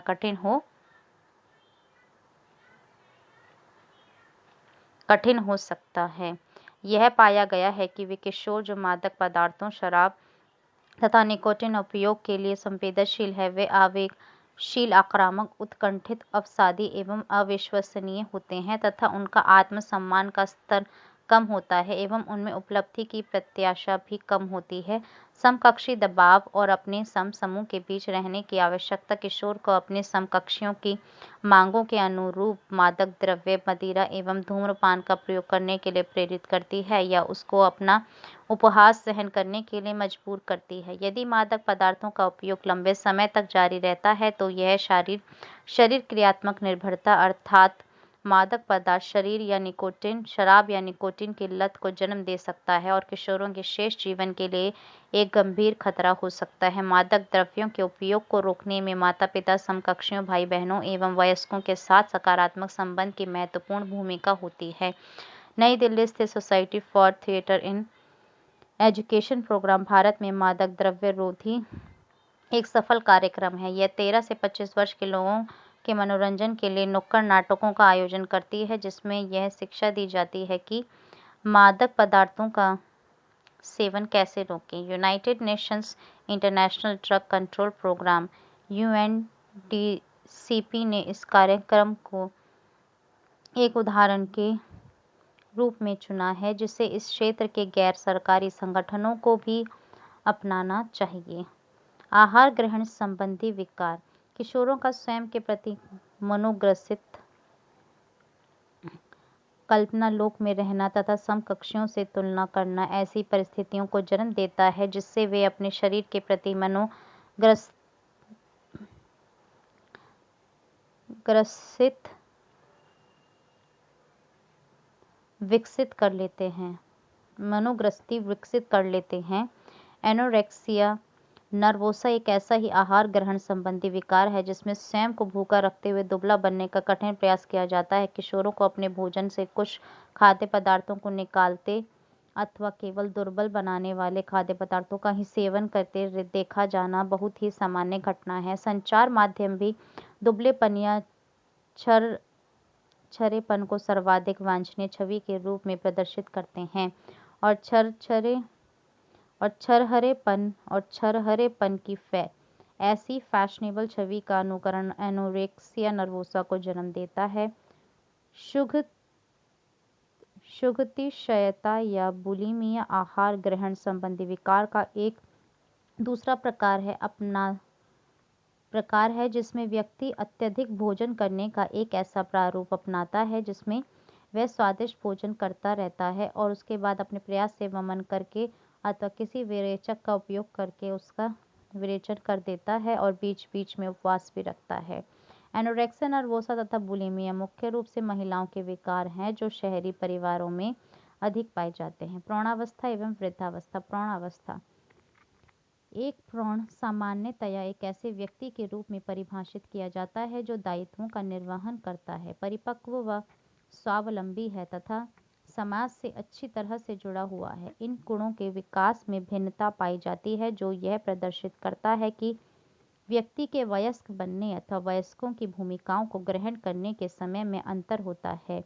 कुछ लोग अपने कॉलेज अध्ययन के साथ नौकरी भी करते हैं अथवा वे शादी कर सकते हैं तथा पढ़ाई छोड़ देते हैं। कुछ लोग आर्थिक रूप से स्वतंत्र होते हैं और विवाह के बाद भी अपने माता पिता के साथ ही रहते हैं। प्राणों की भूमिकाओं को ग्रहण करना व्यक्ति की सामाजिक परिस्थिति से निर्देशित होता है। जीवन की कुछ महत्वपूर्ण घटनाओं जैसे विवाह, नौकरी, बच्चों को जन्म देना के लिए सर्वोपयुक्त समय क्या होता है। इस संदर्भ में एक संस्कृति से दूसरी संस्कृति में भिन्नता होती है, परंतु किसी एक संस्कृति के अंदर प्रौढ़ के विकास क्रम में समानता होती है। प्रारंभिक प्रौढ़ावस्था के दो मुख्य कार्य हैं: प्रौढ़ जीवन की संभावनाओं को तलाशना तथा एक स्थायी जीवन की संरचना का विकास करना। उम्र का 20वां वर्ष प्रौढ़ों के विकास के एक नए दौर को निरूपित करता है। धीरे धीरे निर्भरता से स्वतंत्रता की ओर एक परिवर्तन उत्पन्न होता है। एक युवा व्यक्ति जिस प्रकार का जीवन विशेष रूप से विवाह एवं जीविका के संदर्भ में जीना चाहता है, उसका एक बिंब इस प्रकार के परिवर्तन को इंगित करता है। जीविका एवं कार्य। उम्र के 20वें एवं 30वें वर्ष के लोगों के लिए एक जीविका प्राप्त करना, व्यवसाय का चयन करना तथा एक जीविका विकसित करना महत्वपूर्ण कार्य होता है। व्यावसायिक जीवन में प्रवेश करना किसी भी व्यक्ति के जीवन की एक महत्वपूर्ण घटना होती है। विभिन्न प्रकार के समायोजन करने, अपनी दक्षता व निष्पादन को सिद्ध करने, प्रतिस्पर्धा का सामना करने तथा अपने एवं नियोजक की प्रत्याशाओं के प्रति समायोजन स्थापित करने से संबंधित अनेक प्रकार की आशंकाएं होती हैं। नई भूमिकाओं एवं दायित्वों का यह आरंभ भी होता है। जीविका विकसित करना एवं उसका मूल्यांकन करना प्रौढ़ावस्था का एक मुख्य कार्य बन जाता है। विवाह, मातृ पितृत्व एवं परिवार। वैवाहिक जीवन में प्रवेश करने पर युवा वयस्कों को दूसरे व्यक्ति को समझना, यदि वह पहले से ज्ञात नहीं है, एवं एक दूसरे की पसंद नापसंद एवं रुचि को जानना इत्यादि के प्रति समायोजन स्थापित करना पड़ता है। यदि दोनों साथी कार्यरत हैं तो समायोजन के लिए घर की भूमिकाओं और दायित्वों के निष्पादन में सहभागिता आवश्यक होती है। विवाह के अतिरिक्त माता या पिता बनना युवा वयस्क के जीवन में एक कठिन एवं दबाव में संक्रमण होता है। यद्यपि यह सामान्यतया बच्चे के लिए प्रेम की अनुभूति से जुड़ा होता है। वयस्क व्यक्ति मातृत्व या पितृत्व का अनुभव किस प्रकार करते हैं, यह विभिन्न परिस्थितियों जैसे परिवार में बच्चों की संख्या, सामाजिक आलंबन की उपलब्धता तथा विवाहित युगल की प्रसन्नता अथवा अप्रसन्नता से प्रभावित होता है। पति पत्नी का तलाक अथवा किसी एक की मृत्यु एक ऐसी पारिवारिक संरचना को जन्म देती है जिसमें एकल प्रवज या तो माता या पिता में से किसी एक को बच्चे की जिम्मेदारी लेनी होती है। आज के युग में बहुत सी स्त्रियां घर से बाहर रोजगार ढूंढ रही हैं जो एक दूसरे प्रकार के परिवार को जन्म दे रहा है जिसमें माता पिता दोनों ही कार्यरत होते हैं। जब माता पिता दोनों कार्यरत होते हैं तो दबाव उत्पन्न करने वाले कारक एकल कार्यरत प्रवज के समान ही होते हैं। उदाहरणार्थ बच्चों की देखभाल करना, उनके विद्यालय का कार्य देखना, बीमारियों तथा घर एवं कार्यालय के कार्यभार से समायोजन स्थापित करना इत्यादि। मातृत्व पितृत्व दबाव से जुड़े होने के बावजूद समृद्धि एवं संतुष्टि के लिए अद्वितीय अवसर प्रदान करता है तथा अगली पीढ़ी से संलग्नता स्थापित करने एवं उन्हें निर्देशित करने के तरीके के रूप में देखा जाता है। अधेड़ावस्था में होने वाले शारीरिक परिवर्तन शरीर में परिपक्वता से संबंधित परिवर्तनों के कारण से होते हैं। यद्यपि इन परिवर्तनों के उत्पन्न होने की गति में व्यक्तियों में भिन्नता होती है, लगभग सभी मध्य आयु के लोग अपनी शारीरिक क्रिया के कुछ पक्षों में धीरे धीरे होने वाले ह्रास का अनुभव करते हैं, जैसे दृष्टि एवं चमक के प्रति संवेदनशीलता में ह्रास, कम सुनाई देना तथा शारीरिक रंग रूप में परिवर्तन जैसे झुर्रियां, बालों का सफेद अथवा पतला होना, वजन में वृद्धि होना। क्या प्रौढ़ावस्था में संज्ञानात्मक योग्यताओं में परिवर्तन होता है? यह माना जाता है कि कुछ संज्ञानात्मक योग्यताओं में उम्र के साथ ह्रास होता है, जबकि कुछ में नहीं। अल्पकालिक स्मृति की तुलना में दीर्घकालिक स्मृति के कृत्यों में स्मृति का ह्रास अधिक होता है। उदाहरण के लिए, एक मध्य आयु का व्यक्ति एक टेलीफोन नंबर सुनने के तुरंत बाद उसे याद रखता है, परंतु कुछ दिनों के बाद वह उसका स्मरण उतनी अच्छी तरह से नहीं कर पाता है। स्मृति में अधिक ह्रास देखा जाता है, जबकि उम्र के साथ प्रज्ञान बढ़ सकता है। यह स्मरण रहे कि प्रत्येक आयु में बुद्धि में व्यक्तिक भिन्नता पाई जाती है और जैसे सभी बच्चे विशिष्ट नहीं होते हैं, वैसे ही सभी प्रौढ़ भी प्रज्ञान नहीं होते हैं। वृद्धावस्था कब प्रारंभ होती है, ये बताना आसान नहीं है। परंपरागत रूप से सेवानिवृत्ति को वृद्धावस्था से जोड़ा जाता था। अब जबकि लोग लंबे समय तक जी रहे हैं, नौकरी से सेवानिवृत्ति की आयु बदल रही है एवं वृद्धावस्था को परिभाषित करने वाला अपच्छेदित बिंदु ऊपर की ओर बढ़ रहा है। वृद्धों को जिन चुनौतियों से समायोजन करना होता है, उनमें सेवानिवृत्ति, विधवापन, बीमारी और परिवार में मृत्यु सम्मिलित हैं। कुछ अर्थों में वृद्धों की छवि में परिवर्तन हो रहा है। अब कुछ ऐसे लोग हैं जो 70 या से अधिक की उम्र पार कर चुके हैं और अत्यधिक सक्रिय, ऊर्जस्वी तथा सृजनशील हैं। ये लोग दक्ष होते हैं और इसलिए जीवन के विभिन्न क्षेत्रों में समाज के द्वारा इन्हें महत्व दिया जाता है। विशिष्ट रूप से राजनीति, साहित्य, व्यापार, कला तथा विज्ञान में वृद्ध लोग हैं। वृद्धावस्था से जुड़ा यह मिथक परिवर्तित हो रहा है कि यह व्यक्ति को अक्षम करने वाला एवं इसलिए जीवन का एक भयावह चरण है।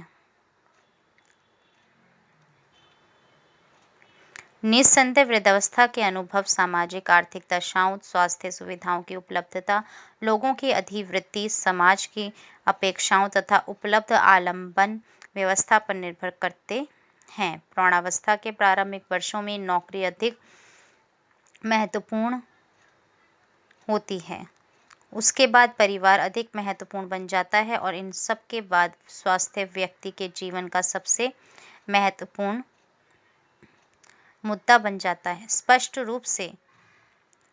रूप से हमारे प्रौढ़ जीवन में स्वस्थ तरीके से वयोवृद्धि इन बातों पर निर्भर है, जैसे हम लोग अपने कार्य में कितने प्रभावशाली हैं, हमारे परिवार में हम लोगों के संबंध कितने प्रेमपूर्ण हैं, हमारी मित्रता कितनी अच्छी है, हम कितने स्वस्थ हैं एवं संज्ञानात्मक रूप से हम कितने चुस्त दुरुस्त हैं। सक्रिय व्यावसायिक जीवन से सेवानिवृत्त होना अत्यधिक महत्वपूर्ण है। कुछ लोग सेवानिवृत्ति को एक नकारात्मक परिवर्तन के रूप में देखते हैं। वे मानते हैं कि यह संतुष्टि एवं आत्मसम्मान के एक महत्वपूर्ण स्रोत है, अलगाव है। दूसरे लोग इसे जीवन में एक ऐसे परिवर्तन के रूप में देखते हैं जो उन्हें अपनी रुचि के काम को करने के लिए अधिक समय प्रदान करता है। यह देखा गया है कि जो वृद्ध वयस्क नए अनुभवों के प्रति खुला दृष्टिकोण रखते हैं, अधिक प्रयासशील रहते हैं एवं उपलब्धि उन्मुख व्यवहार को वरीयता देते हैं। वे स्वयं को व्यस्त रखना पसंद करते हैं एवं भली प्रकार से समायोजित होते हैं। वृद्ध वयस्कों को भी पारिवारिक संरचना में परिवर्तन तथा नई भूमिकाओं दादा दादी से समायोजन करने की आवश्यकता होती है। बच्चे आमतौर पर अपनी जीविका तथा परिवार में व्यस्त होते हैं और अपना स्वतंत्र घर भी बसा सकते हैं। आर्थिक सहयोग तथा अकेलापन दूर करने के लिए वृद्ध वयस्क अपने बच्चों पर निर्भर होते हैं। जब बच्चे घर से बाहर चले जाते हैं, ये कुछ लोगों में निराशा एवं अवसाद को उत्पन्न कर सकता है। वृद्धावस्था में शक्तिहीनता का अनुभव एवं स्वास्थ्य तथा वित्तीय संपत्तियों का क्षीण होना असुरक्षा एवं निर्भरता को जन्म देता है।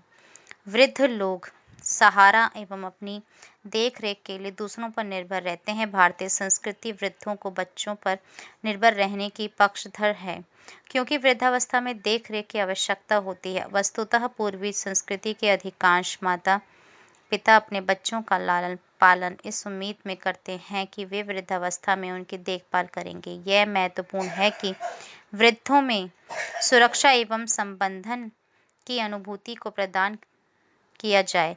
यह अनुभूति उत्पन्न की जाए कि लोग उनका ध्यान रखते हैं, विशेष रूप से संकट के क्षणों में, एवं यह स्मरण रखना चाहिए कि एक दिन हम सभी को वृद्ध होना है। यद्यपि मृत्यु होने की संभावना विलंबित प्रौढ़ावस्था में अधिक होती है, तथापि मृत्यु विकास की किसी भी अवस्था में हो सकती है। अन्य लोगों की तुलना में बच्चों एवं युवकों की मृत्यु को प्रायः अधिक दुखद समझा जाता है। बच्चों तथा युवकों में दुर्घटना के कारण मृत्यु होने की संभावना अधिक होती है, परंतु वृद्धों में पुरानी बीमारी के कारण मृत्यु की संभावना बढ़ जाती है। पति अथवा पत्नी की मृत्यु प्रायः सबसे बड़ी क्षति होती है। अपने साथी की मृत्यु के बाद जो लोग जीवित रहते हैं, वे गहन दुख का अनुभव करते हैं। अकेलापन, अवसाद, वित्तीय क्षति से समायोजन स्थापित करते हैं एवं उनमें विभिन्न स्वास्थ्य संबंधी समस्याओं का खतरा भी बना रहता है।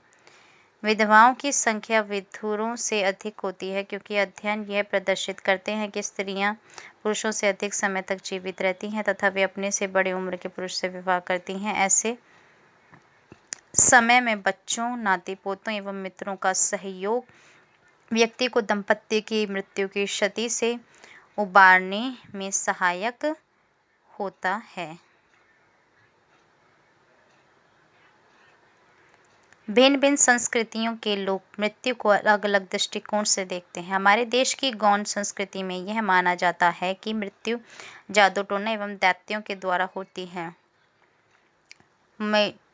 मेडागास्कर की जनाला संस्कृति में मृत्यु का कारण प्राकृतिक शक्तियां मानी जाती हैं। मानव विकास, जिसे आपने इस अध्याय में पढ़ा है, व्यक्ति के संपूर्ण जीवन को प्रभावित करने वाले विभिन्न कारकों के प्रभाव को समझने में आपकी सहायता करते हैं।